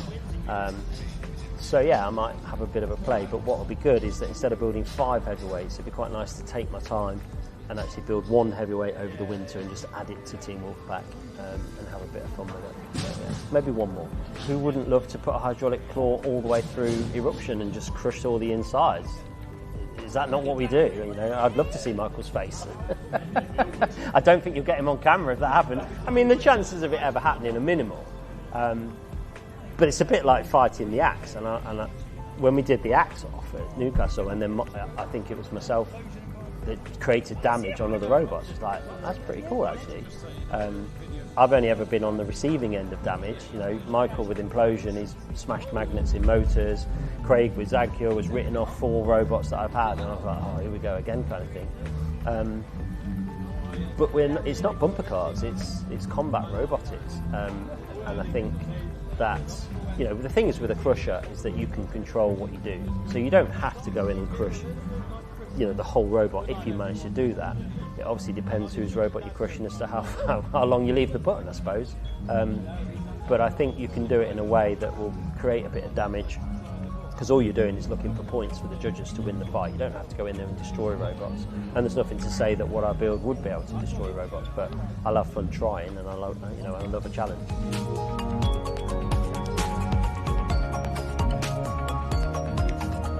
In the Extreme Robots events, I would say maybe 50% are engineers, the other 50% aren't engineers. So for example, James and Amy with Donald Thumb, they're both doctors. They don't have a workshop. Up until recently, they didn't even have a garage, so their robot lived here, and if they want to build a new robot, they would come to the workshop. The plasma cutter is the main one, really, because all the robots now are made of hard ox, hardened steel, which is really difficult to cut. It's really difficult to drill holes, whereas with a plasma cutter, you program what you want and you cut it out. It's really, really simple to do. But it doesn't mean you have to have that to build a robot. You know, we don't have anything else other than the plasma cutter, really, that people wouldn't have. It's a pillar drill, it's a welder, hand tools, obviously, grinder. We've got a lathe, but we don't use it that often because we always try and find ways around it. So it's not to say that people can't get started and people can't build robots without the specialist equipment. It's just that if anybody wants to come here and use it, or for example, Craig Collis is the one, he's always sending me files. He emailed me a file, I then cut out the panel, then I post it to him. So his new robot that he's built, I cut all the panels for him.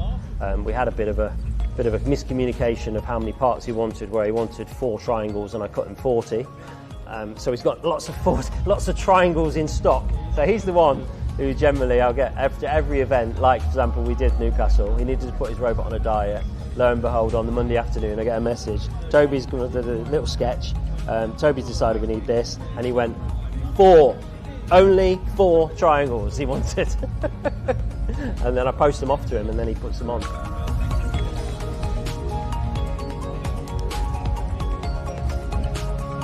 When we did the first year with Kevin and the Stinger team at the Newark Kit Car Show, and then there was actually a lady there who worked for an organisation called Aim Higher, and she spoke to me actually at the event and asked if there was any way of getting her students involved in building robots. Now Aim Higher was a charity organisation which worked with pupil referral units, so it's the kids that have been expelled from school. And they had these centres in Lincolnshire where they didn't do mainstream school. They weren't the kids that did mainstream school. They weren't cut out for academic stuff. What they wanted to do was take an engine apart, and they wanted to learn how to weld and build go-karts and stuff like that. So that's what they were doing, and it really encapsulated their minds.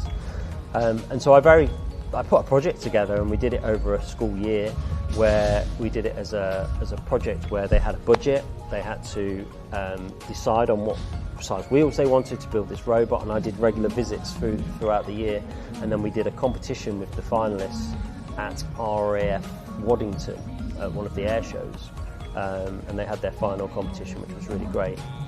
And obviously then word spread from there. I then became a STEM ambassador, promoting engineering, promoting STEM, science, technology, engineering, maths.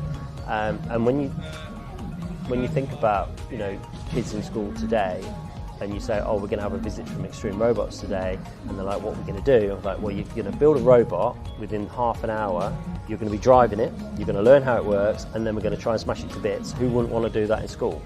Girls, boys, it doesn't matter whether you're 4 years old or you're 44, you know, that's an exciting thing to do. If we can get one person to go away and be inspired that wants to be an engineer from the kids, or wants to go and build a robot, then we've achieved the goal. That's what we want to do.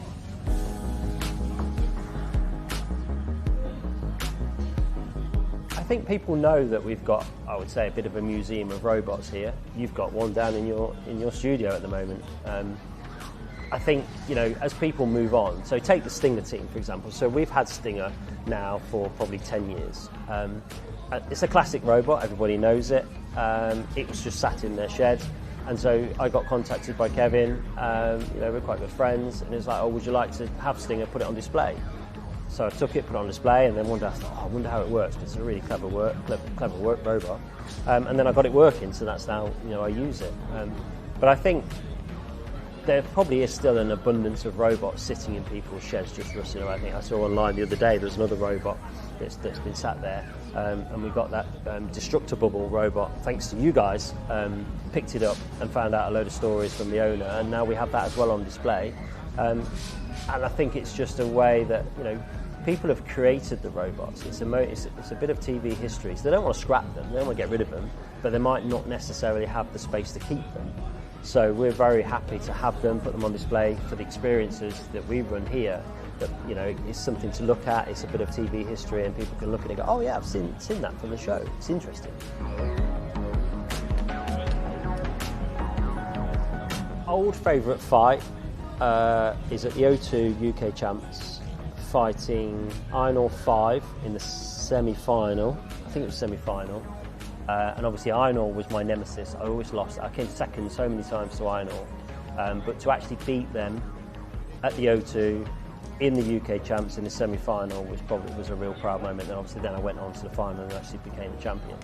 So that's probably an old fight that sticks out. Recent fights, that's easy. That's Ripper 8 versus Implosion at Newcastle with the forks. And he hit me a few times, but I just dominated and flipped him all over the place, and his face was a picture afterwards. And that took me back to how fights used to be when I was in the heyday, when I was winning, when I could get underneath things. And to be honest, it spurs me on a little bit to have a fight like that, to beat a robot that nobody can beat and win convincingly as well. I think this is quite an achievement, and I think a lot of people sort of went, oh, Ripper 8's quite good actually, just thanks, you know, Implosion, and couldn't do anything. The future of the sport is an interesting question. We've got obviously our core teams, and we've got new people building robots as well.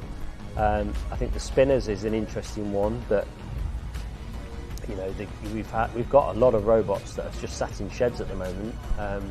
But I think we're healthy.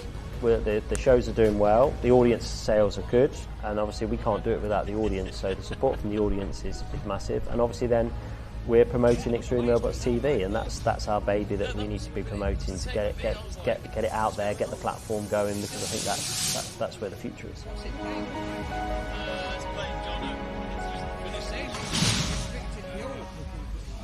I wonder if there's a setting that Thomas. Bloody hell.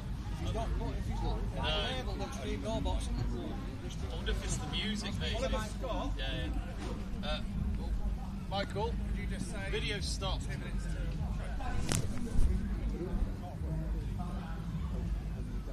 Please take your seats. The show continues in 2 minutes. That's 2 minutes. Please take your seats.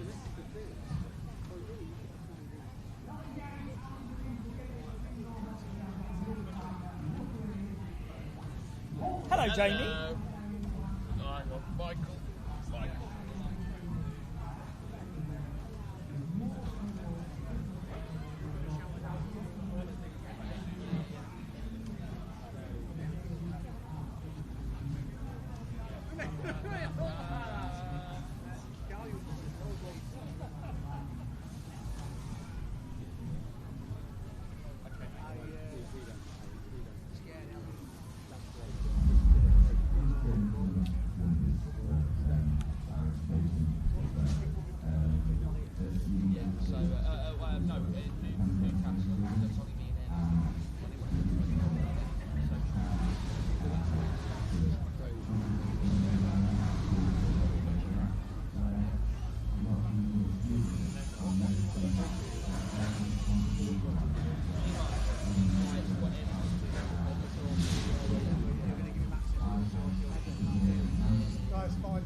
And we got Sarah joining joining us on the...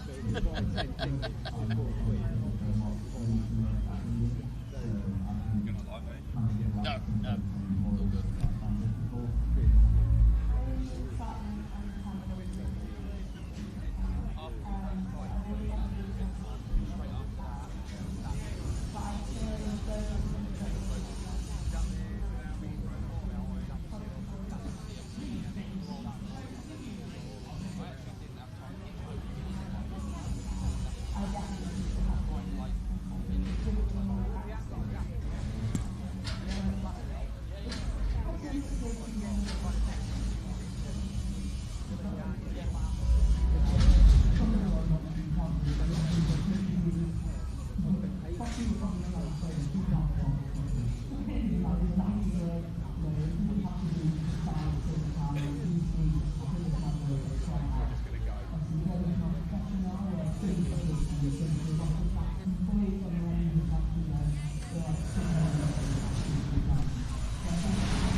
Hello.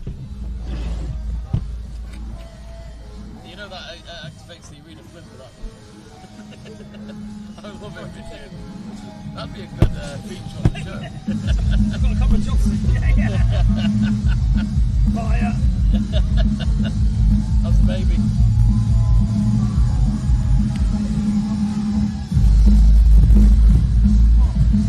Is it full house today? Huh? It's like a full house. Here, doing a bubbler. Yeah. Yeah. We don't mind.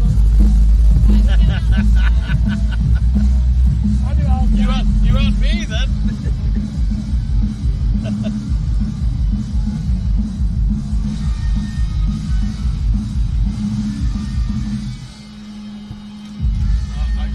Yeah, I can hear you.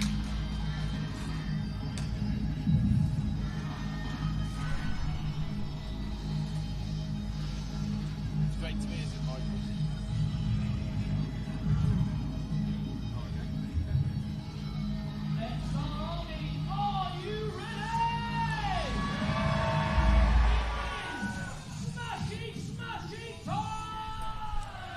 Hello folks, welcome back to our live stream here in Stevenage on Extreme Robots TV on YouTube. If you haven't subscribed yet, click that subscribe button and be sure, of course, to like the stream if you've enjoyed it so far. Let's go straight to the arena.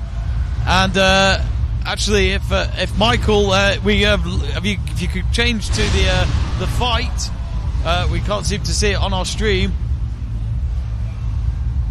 Can't see it. There we go. Thank you, Michael. Sorry about that, folks. Here we go then.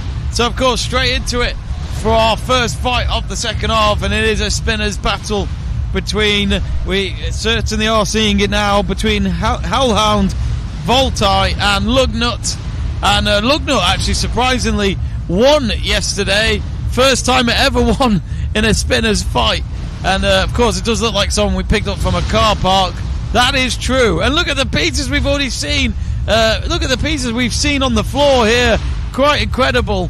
I don't understand. Oh my word! Hellhound has somehow had an upgrade, and what a hit that was. And Lugnut is gone. It's dead. Get the funeral ready. It's done and dusted. Voltai's still going. The weapon mechanism's working, but it can't seem to do anything else.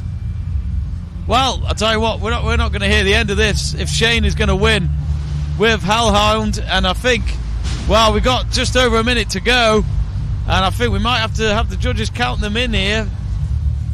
Shane is absolutely loving it. You can't miss him. He's like a sore thumb in the background there, wearing the Netherlands colours. And here is the countdown as they count down from 10. But of course, a new robot from Shane's collection. He had a year off, and he'll be absolutely delighted to get that win with Hal Hyde. He did make some adjustments ahead of this show. He was telling me before that basically he was sorting out what was the barrier at the front, and he has separated it and brought it closer.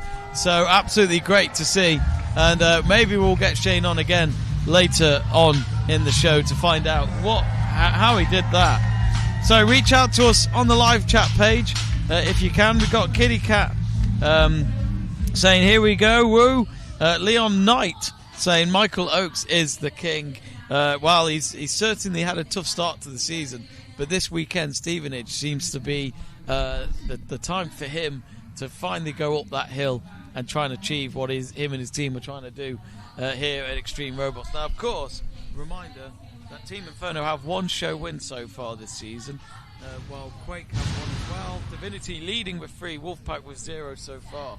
And currently in the leaderboard, if we look at the leaderboard, or maybe not, Inferno are leading at 6 points, Quake with 3, Divinity with 3 points, and Wolfpack with 3 points so far. So Team Inferno at the moment are looking to be the favourites to be the last team going into today's Gladiator battle. We're just going to check out our spinners coming out, being shifted away by Neil and Alex Marler. There is Lugnut, which is in pieces after that huge hit by Hellhound. It was absolutely brilliant to watch, though, and of course Hellhound, as I say, a new robot of Shane's this year, and I think that's its second win so far this weekend, so learning a lot. But we will, of course, look at Lugnut now. Look at that. Somehow it's been incredibly reliable, though, despite the robot not making much progress in the arena in terms of damaging other robots and knocking them out. So it looked as though we may actually have to go and have a look at the crowd that we've had this weekend. The crowd have been fantastic. Look at them. It looks like a full house in there. And there are our hosts at the front of Oliver Scott, Ellie Scarlett, Chris Wilkins and Danny Malin. And they are having a great time, our crowd. And remember, folks, you can buy tickets to our live shows for the rest of this year.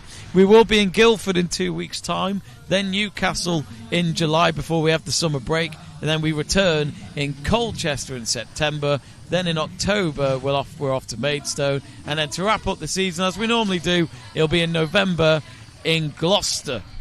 And if you're wondering, how do I buy tickets, Jamie? Simply go to extremerobots.co.uk to buy your tickets. We have different packages. You can get a normal ticket and watch the show. You can get VIP tickets, which means you get to go backstage and also walk into the arena where all the fights take place. Great access. I'd fully recommend it. And of course, we also have the Platinums, and those are for those that want to get involved with actually controlling a robot before the show, which I'd fully recommend. Of course, there's only a few slots per weekend, so be sure to go for the Platinum. We just saw TR4 on the loading bay there, because in the next fight it will be 1 versus 1 in a World Heavyweight Championship bout competition between TR4 and Ripper 8. Ripper 8 is currently the holders. Will John keep the bout at the end of this weekend? We'll find out in just a due course. Of course, Clive and Alex Brown challenging John Finley. And there is Ripper 8.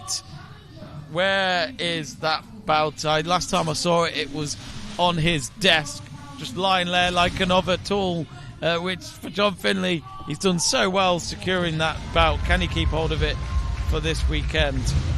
So there is our challenger entering the arena. It's TR4 in those Newcastle United colours.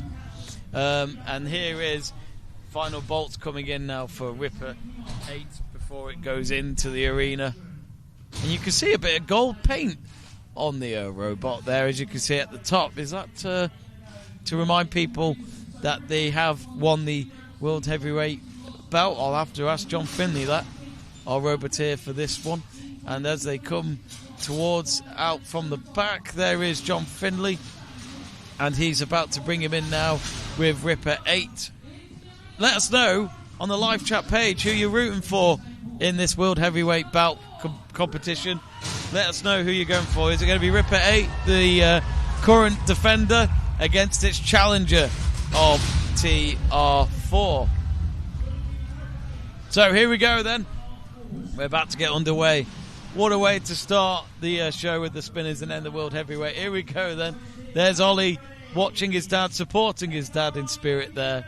And of course we've got Alex and Clive Brown towards the back.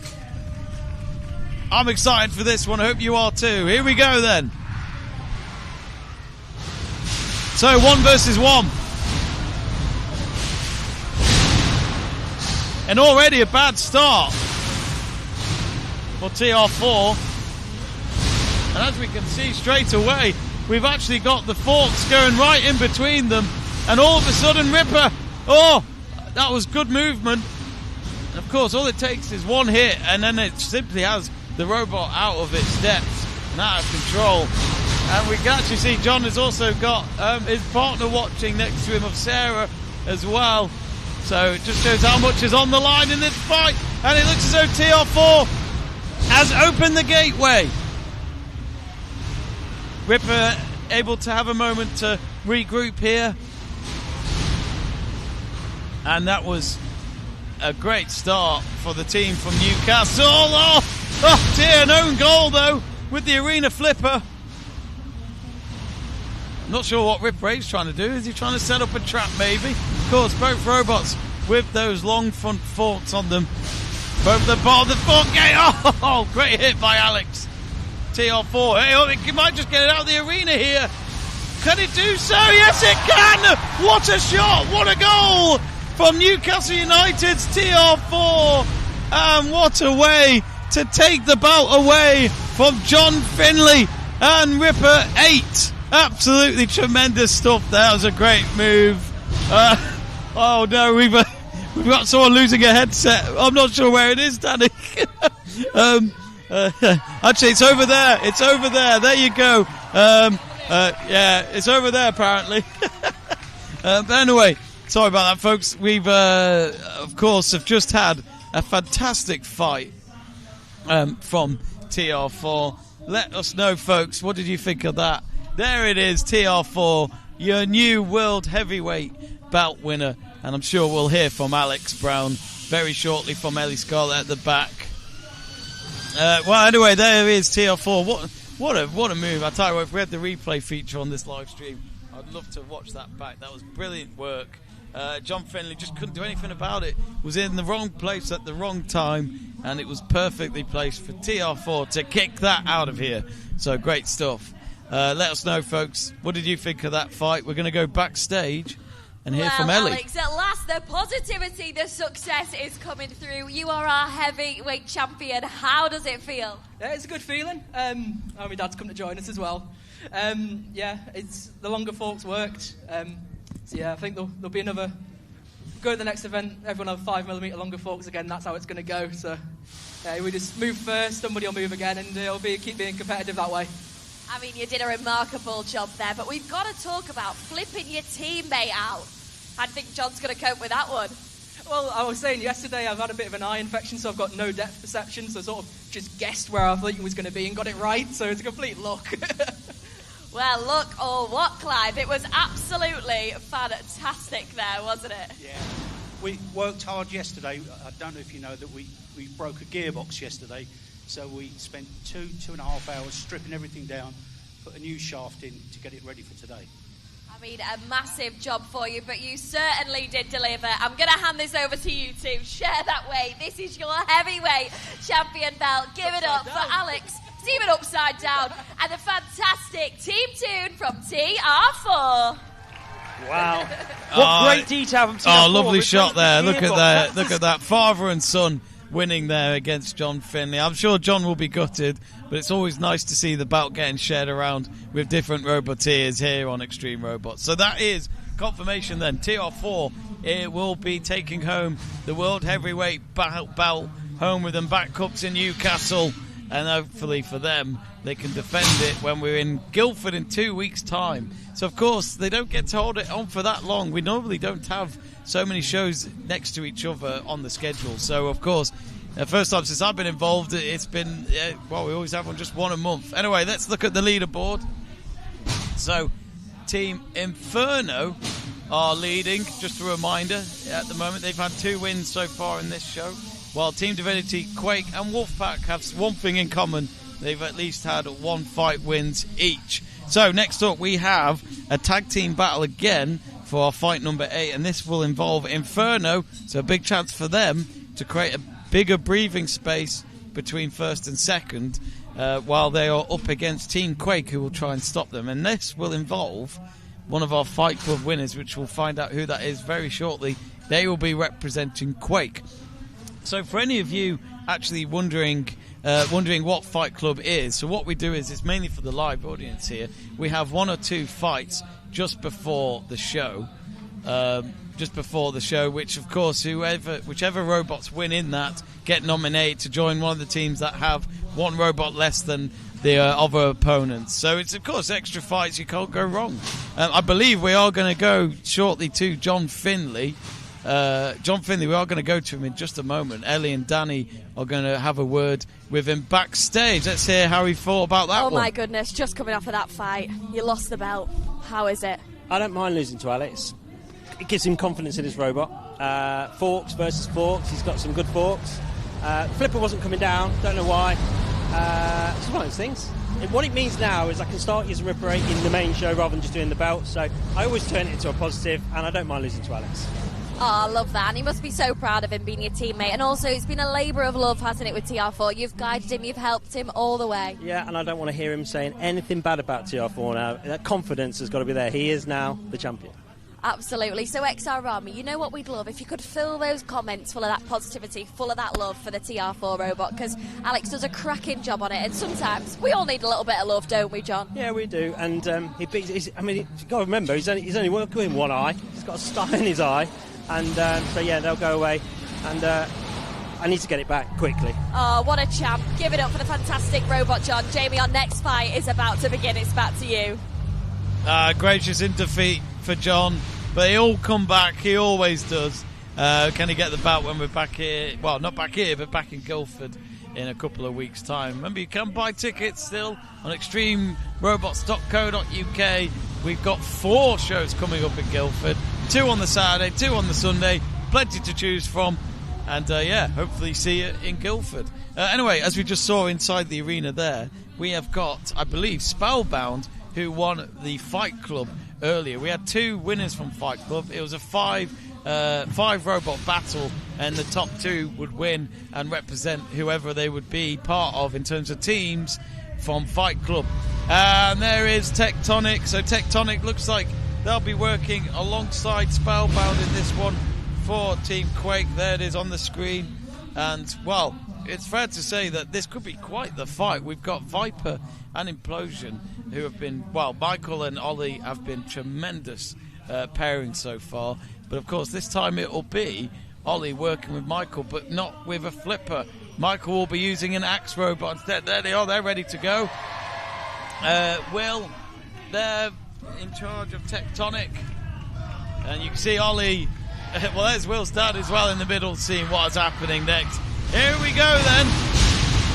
So 2 on 2, remember, Implosion and Viper taking on Tectonic and Spellbound. And Spellbound is a push bot, and it has been an impressive robot, which is actually not a heavyweight normally. And oh dear, and already Tectonic ended up being cornered. I think Spellbound might be done and dusted here. It's stopped moving. It's in a spell of its own, and that's not exactly what we meant by wishing a spell on your opponents. An own goal for Team Quake.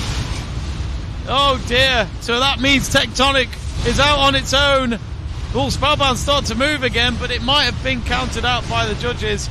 If the robot stops working, it's within 10 seconds that they have normally to get themselves back going. So I think it has no doubt been counted out now. Big task for Quake. Tectonic on its own. Oh, and it might go out the arena here. And it could be 3 more points for Team Inferno, which will put them in a fantastic position ahead of the Gladiator battle at the end of the show. 1.5 minutes to go. Flipper. Flip it. Come on. Tectonic doing really well to avoid the arena flipper. Oh, got hit from behind though. Implosion chasing it down. Oh. Not only are you dealing with a flipper, you have to deal with an axe robot as well. I do feel for Will here. This is what happens. Oh, and the arena flipper you may have not seen on the screen, but Implosion got thrown across the arena. They don't want to get carried away here. The pressure will be on them to win with it being a 2 versus 1 scenario. Now Viper with Tectonic. Oh, Viper!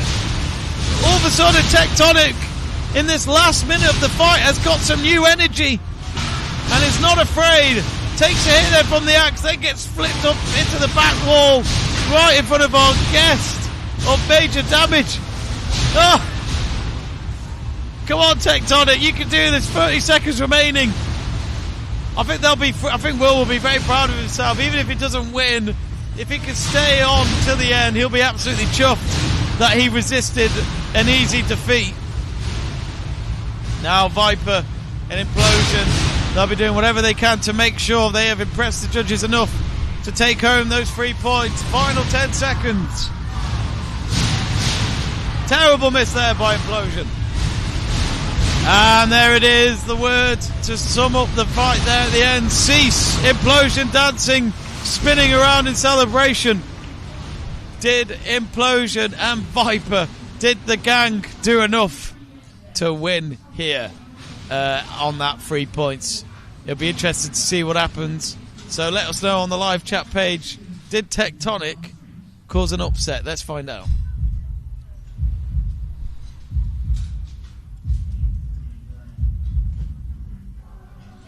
Well, I think it was always going to be difficult for Tectonic to impress the judges there on its own against the 2 robots that it was. So if we can check out the leaderboard, we can of course see that Team Inferno are now miles ahead in the dizzying heights of first. 9 points, 3 wins in this show so far. They have had their last fight before the Gladiator battle, but they have done enough to be the last team with their last robot coming into the Gladiator battle, which will be a 2-minute fight, and I'll explain that very shortly. We've got one more fight though before the Gladiator battle, and that is between Team Divinity and Wolfpack. Let's go straight to Ellie. That we know. Talk to me about that fantastic win, topping the leaderboard. Yeah, I feel like we're properly back on form now. Me and Ollie have really dialed in as a tag team.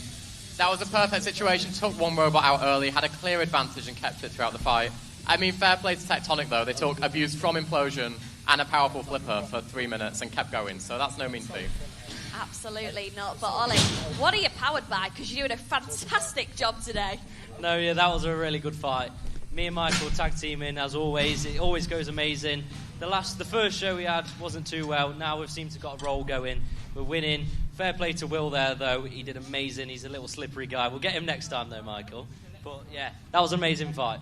Yeah, it sure was. And I'm loving the team talk, the backstage here. The support is just wonderful to see for all the different teams. But, Ollie, I know you love a Holy, don't you? You're a big fan. Yeah, I love Holy. So I've got one of these syrup bottles, and I've got the Ice Pop Cola. Oh, my God, it's amazing.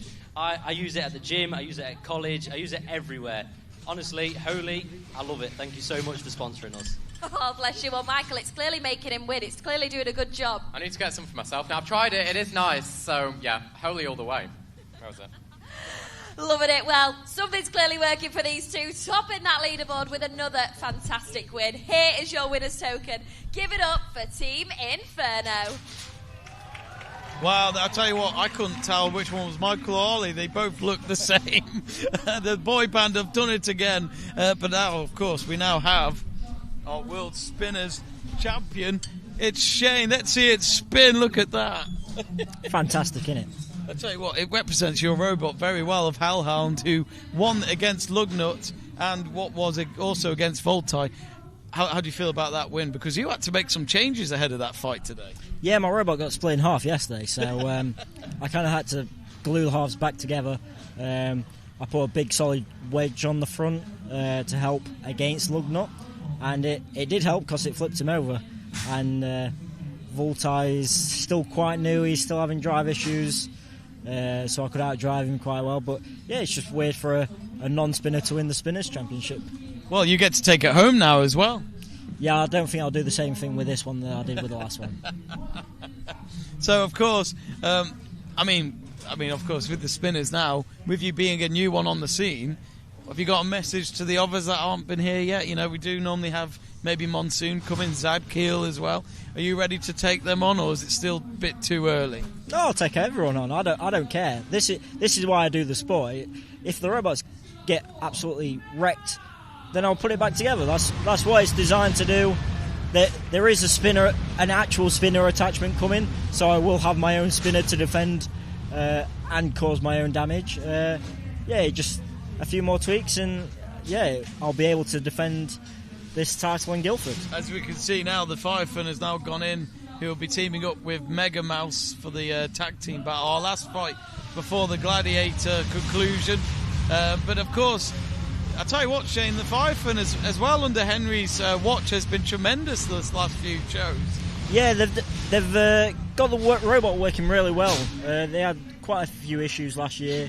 They made the step from going from an electric lifter to a gas powered flipper, and it was a work in progress, and they've got it dialed in now. The drive is it's unbelievable. Like, it can slam you into a wall so hard, anything can come loose. But he's been driving it really well. As we can see now, that's a new robot as well that we've seen only once this weekend, of Vectron. This is a Fight Club winner that is representing Team Wolfpack alongside Hungry Boy, which should come in just a moment. But I'll tell you what, Vectron as well, very different robot, Shane, and Scott has been tremendous. It's a weird design, and it's great because we get these new people coming in thinking of completely different things, and you've not seen it, so you're like, how do I attack this robot? How do I defend against it? And it proves a challenge. Like, it fought Mega Mouse yesterday, and one of its forks got stuck inside the robot and disabled the flipper. So you've got to really think about how you're fighting a new robot. Well, as we could see as well, there's the Roboteers. There's Scott in the distance, who we were just talking about, who got a win yesterday with Vectron. Can he get 2 out of 2 here? And of course, Axel has now come in instead of Hungry Boar for Team Wolfpack. So here we go then, Shane. 3 points just to finish second, really, in this leaderboard. Yeah, Mega Mouse going after Vectron, Leviathan and Axel. Mega Mouse missing a flip, but Vectron trying to... Leviathan on Axel there. Now let's see, for anyone new, let's see what Vectron can do. It can run both ways up, which is really... It can attack you from both sides. The lifter works both ways up. So even if you flip it over, it's not going to stop the robot. And again, it's the right sort of shape to get at the side of Mega Mouse to lift it over. Axel hitting the top of Leviathan. Well, as you can see as well, though, Vectron, of course, will be learning each time it goes into that arena. Always have to watch it behind for Mega Mouse. Oh, look at the Firefin. What is it with the Firefin that's changed? Is it the power? I'm trying to figure it out. No, it's the same power. I think Henry's just got more confident driving it. Up and over goes Vectron. Ooh.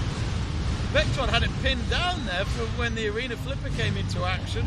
We've got quite the audience backstage as well with our Roboteers. Oh no! Double team on Mega Mouse. Is Mega Mouse going to flip Leviathan back over? It doesn't seem like Leviathan can self-right. Yeah. They've had issues with the flipper. There's CO2 coming out. Yeah. Just as we were praising the Firefin this weekend, it might end badly for Stevenage. That is for sure. There's Mega Mouse. I don't think Mega Mouse can get to it to self-right. He's really struggling, and this gives. Oh, there's a bit of smoke coming out of Vectron. Oh, Vectron is smoking. Oh, Scott will be gutted to end it like this.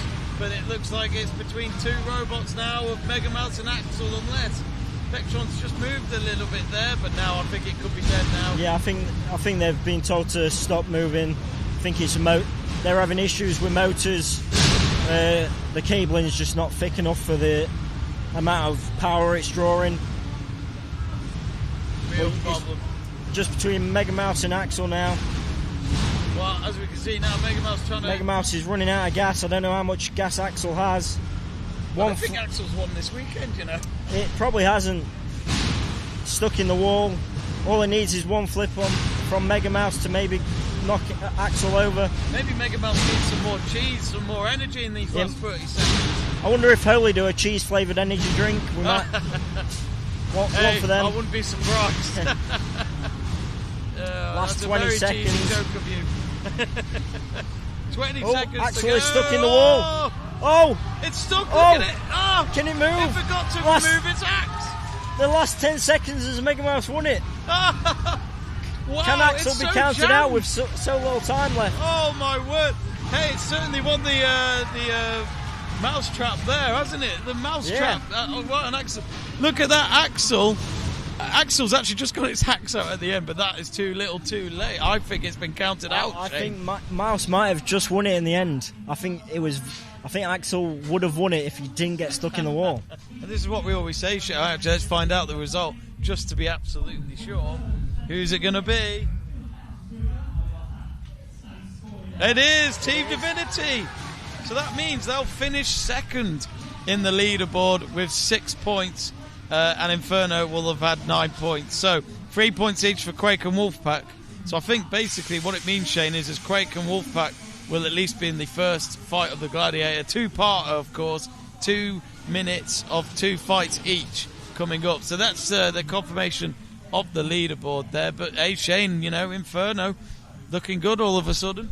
I know, as soon as I join the team, they just get more better. They get better, so... Let's go straight to Ellie. I think relief most certainly is the word, Chris, here for Team Divinity. A fantastic drive, but things were looking close for you both, weren't they, Henry? Yeah, I don't know what the crew has against me. Every time I push someone on the flipper, nothing happens. I go 1 centimetre on it and they flip it. But yeah, we still got the win, so against all odds.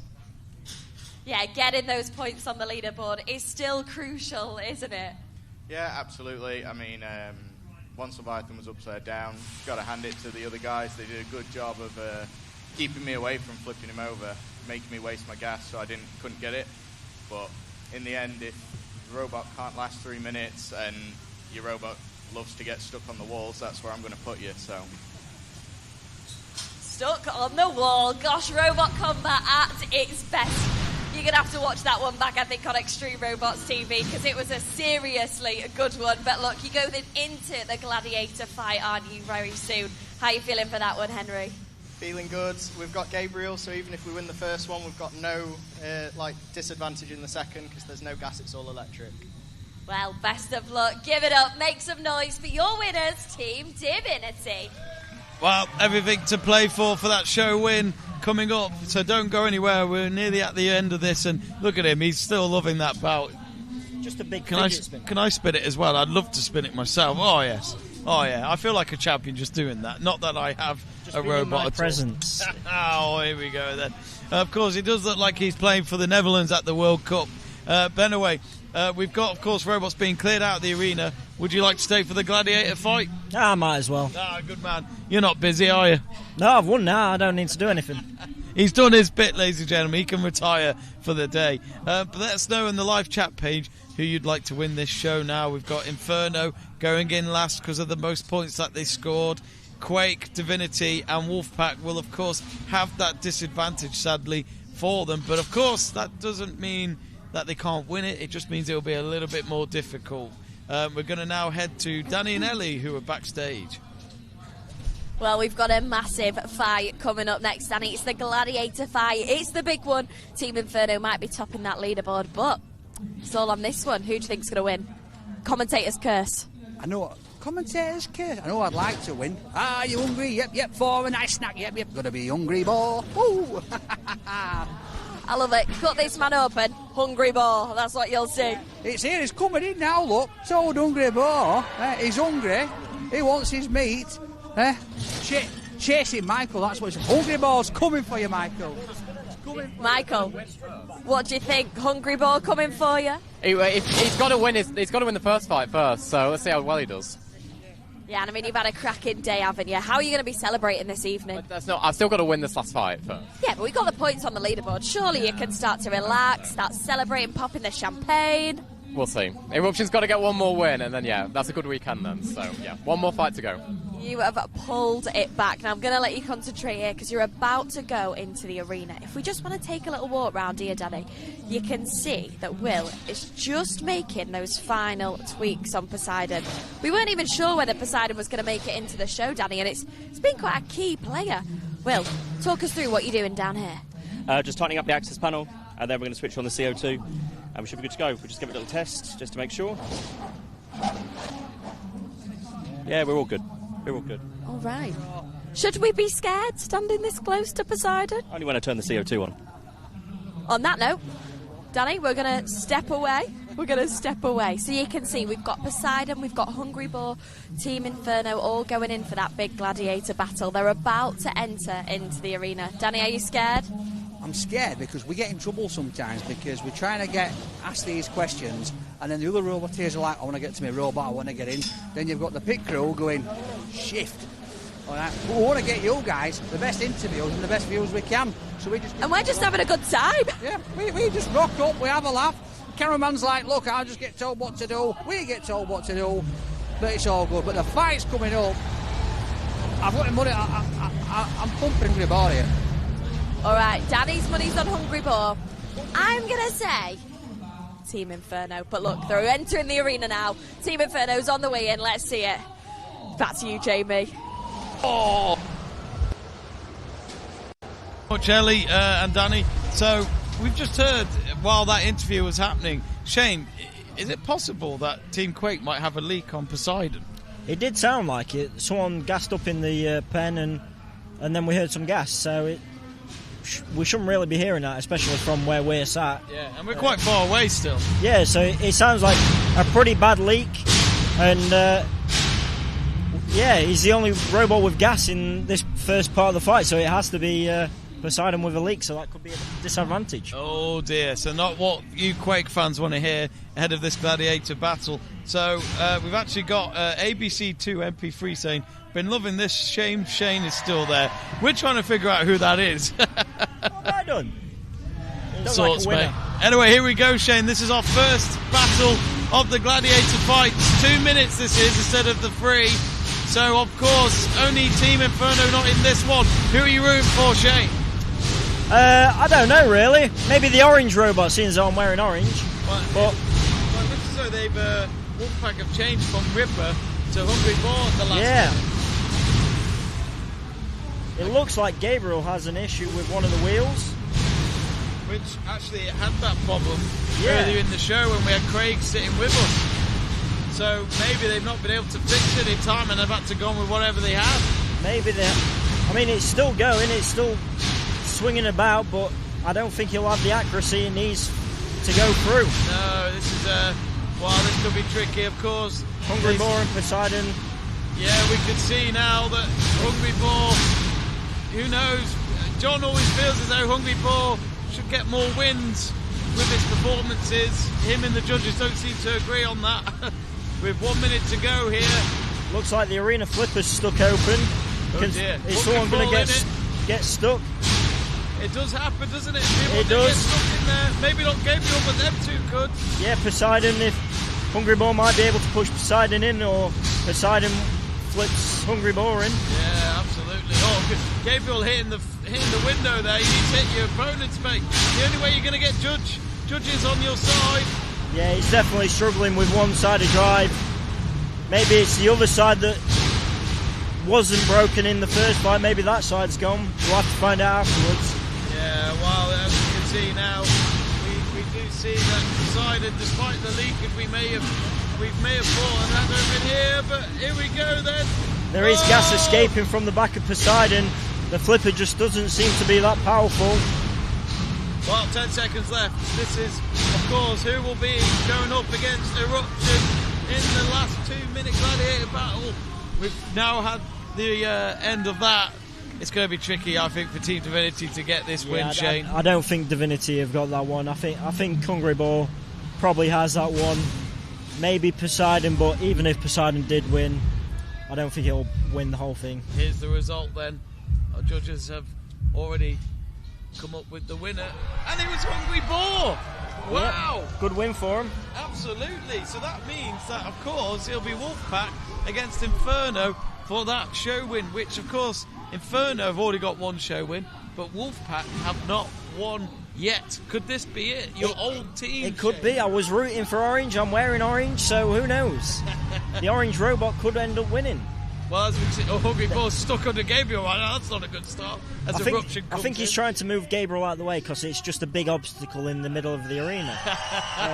Well, the arena's set. The fans are ready here in Stevenage. It's our last fight of the weekend in Stevenage. It's been a brilliant weekend. Let's hope it ends off really well here. I've got my orange pen. You've got orange. Is this a chance for Wolfpack? Is this a sign that Wolfpack could win? Be.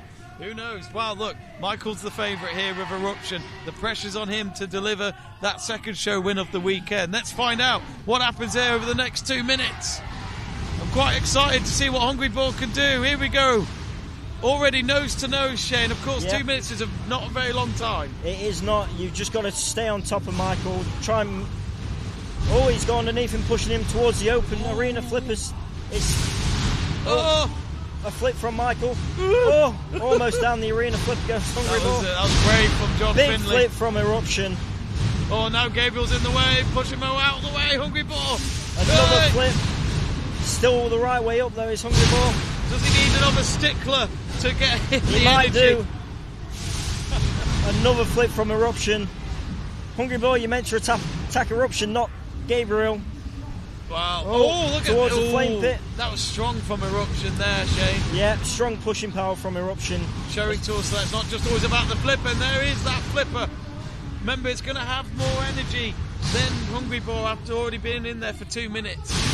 Oh! Can't really see behind Gabriel. Yeah, move out the way, Gabriel. Another flip from Michael. Halfway through. Michael misses. Hungry Ball's Ball's pushing. Oh, could he go down the arena flipper hole, maybe? It could. I tell you what, Michael escapes from his corner. We like to call that corner Michael's corner. He always hides in that corner. Well, here they are again. Oh, upside down. Almost getting stuck on. Oh, Michael missing a flip. Of course, if you're Hungry Ball, do you try and get it into that flipper? I mean, I would if I was Jono, if I was driving currently.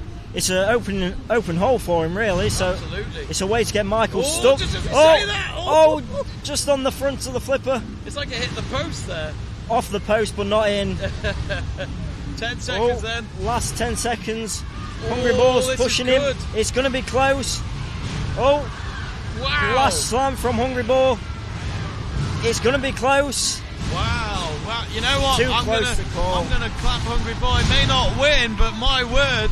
Great effort, Shane. 4 minutes in that arena, and it lasted all the way to the end. Yeah, I think that's the benefit of sticking a robot in that doesn't really have gas. It's gonna have the battery power to go all 4 minutes. Yeah, the crowd loved it, didn't they? Look at them. The crowd have been amazing this weekend in Stevenage. You can hear them backstage, and it just gives you that extra boost you need when you're fighting. You can hear them cheering for you. Absolutely. If you're the Wolfpack, you can hear them howling, which is always a bonus. So yeah, it's going to be a close one. I don't know which way it's going to go. Well, we're just waiting now. I think the judges may have made their decision as the robots are coming out of the arena for the last time, and we're just waiting to find out who it is who's won this show. Here we go. Here's the result from CO2U. This is who I have no idea. Oh, they have done it.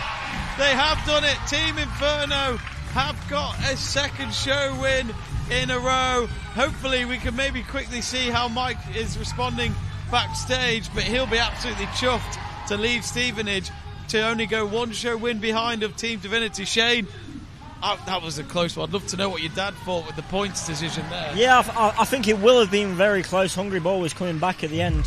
I think. And there he is, Michael.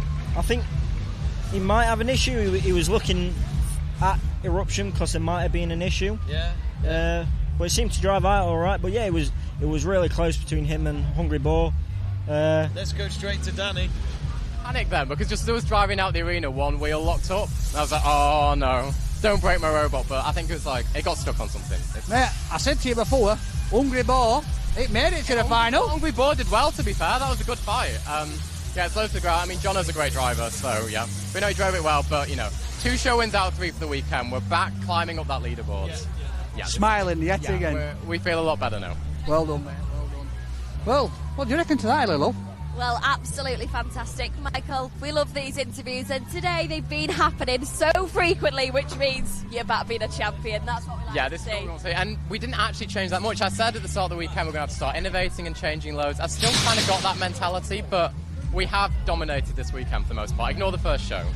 After that, we're back well ahead of Wolfpack, ahead of Quake. We're climbing on Divinity quick. So, yeah, I think we're back where we're supposed to be. Yeah, I mean, Team Inferno most certainly are back. But, Michael, let's talk a little bit about that crowd. The atmosphere here in Stevenage has been electric all weekend. Surely that must give you a buzz being a team captain.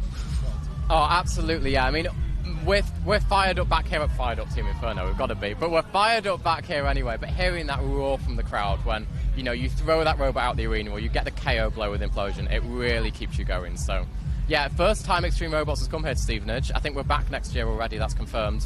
So looking forward to another set of great shows in a year's time. Yeah, and quickly, let's just look ahead. I mean, we've got Guildford coming up in just a few weeks' time. You've got to get that robot tweaked, fixed, ready to go. What can we expect? Oh, wait. Hang on a second. Michael, talk to me. So I'm going to Mallorca. I'm going to be on a sunbed. So Ollie is team captain. He's stepping up. I think he's... Are you going to be watching the live? Oh, I've got to be, haven't I? We're putting trust in Ollie. Viper's been crushing it all weekend. I think Ollie is definitely ready to take on that stand-in captain role. I've got full trust in him. We just want, I think for the weekend, given, we're a few good robots down, as brilliant as Viper is, we want a show win to keep us ticking along. That's got to be the goal, and then we'll come out all guns blazing at Newcastle. Definitely. Well, we're talking about celebrating, I think, now, Michael. So I'm going to say, get your strawberry daiquiri, matching Team Inferno, get that red out, and start watching a Cosmo. Is that the drink of choice? Well, this one's going to go celebrate, tweak his robot, and head up to Mallorca. Jamie, we're going to head back to you before me and Danny go check out that final damage in the arena. Jamie, it's back to you. Wow, Michael will be absolutely chuffed. What a weekend it has been for him. 2 show wins out of the 3 that we had on offer here in Stevenage. And we just had John Finley, who of course was the roboteer for Hungry Boar, literally just having a word with Pete, your dad, about, and he literally asked the question, what do I have to do to win? Yeah, he's got some advice now, so maybe Hungry Boar will start winning again in Guildford. What did you actually hear what your dad recommended, or? Yeah, so... basically, Jono wanted to know how he scores points with Hungry Boar. And basically, as soon as Hungry Boar starts pushing someone, he gains a point for it.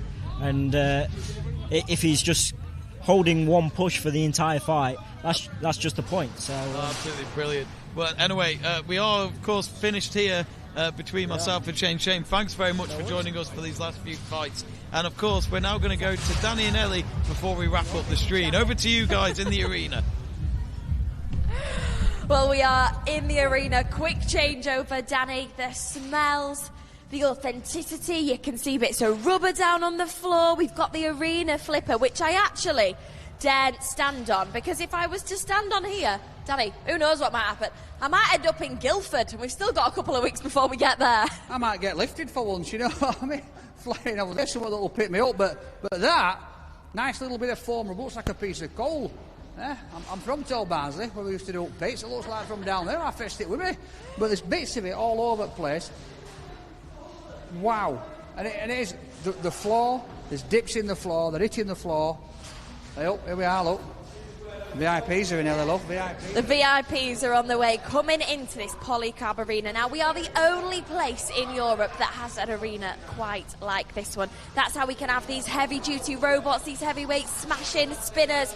The whole lot can get inside this Polycarb, can't they, Danny? We've had monsters, we've had robots, and we've had the one and only Danny Malin in there as well. it's like bulletproof glass, this stuff, isn't it? It's tough as old boots, but it's filling up. It's now starting to get a bit of a wobble because it's not like a solid flight. It looks solid, but obviously this is suspended up. So when the robots are hitting it, they're all over the job. But what a weekend it's been. We've got somebody here putting a robot on here, look. Here you go. Taking a picture. I think he's made that himself, bless him. Yeah, it's so great to see all the fans. It's so great to see all the sport. And what we're going to do is we're just going to come over this way slightly because Major Damage is about to enter into the arena. Now, you might remember earlier on in our interval, we had to pause the live stream because Major Damage actually got stuck, but our team are working overtime. They got that robot fixed, they got it back, and they got the show ready to go again. So the second show, smooth, nice, but Major Damage did get stuck, did it, Danny? It's getting quite busy in here, so we're hoping we don't get stuck, isn't that right? I'm telling you, I'm worried where we stood now on this trapdoor, because if that flings me, I reckon I'll go through that bulletproof, if I'm honest with you. But yeah, they're loving it, aren't they? And this is what it is, guys. You're watching now, you're watching this live. People have come for the VIP tour. Look at the smiles on their faces coming in, being able to experience where the robots have been. They're checking it out, picking up bits of rubber like this. Amazing. Yeah, XR Army, this is your sign. Book your tickets. It might be great to watch from home, but to get this electric atmosphere, to get the smells, to get that whole arena Extreme Robots buzz, get yourself down to Guildford in less than 2 weeks' time. Our roboteer is going to be working overtime, Danny, to get the robots fixed, get themselves ready. We're going to be feeling the heat up in Guildford in June, but it's been an absolute pleasure. We've loved being on the live stream. Big shout out to Jamie Davis giving you that fantastic commentary.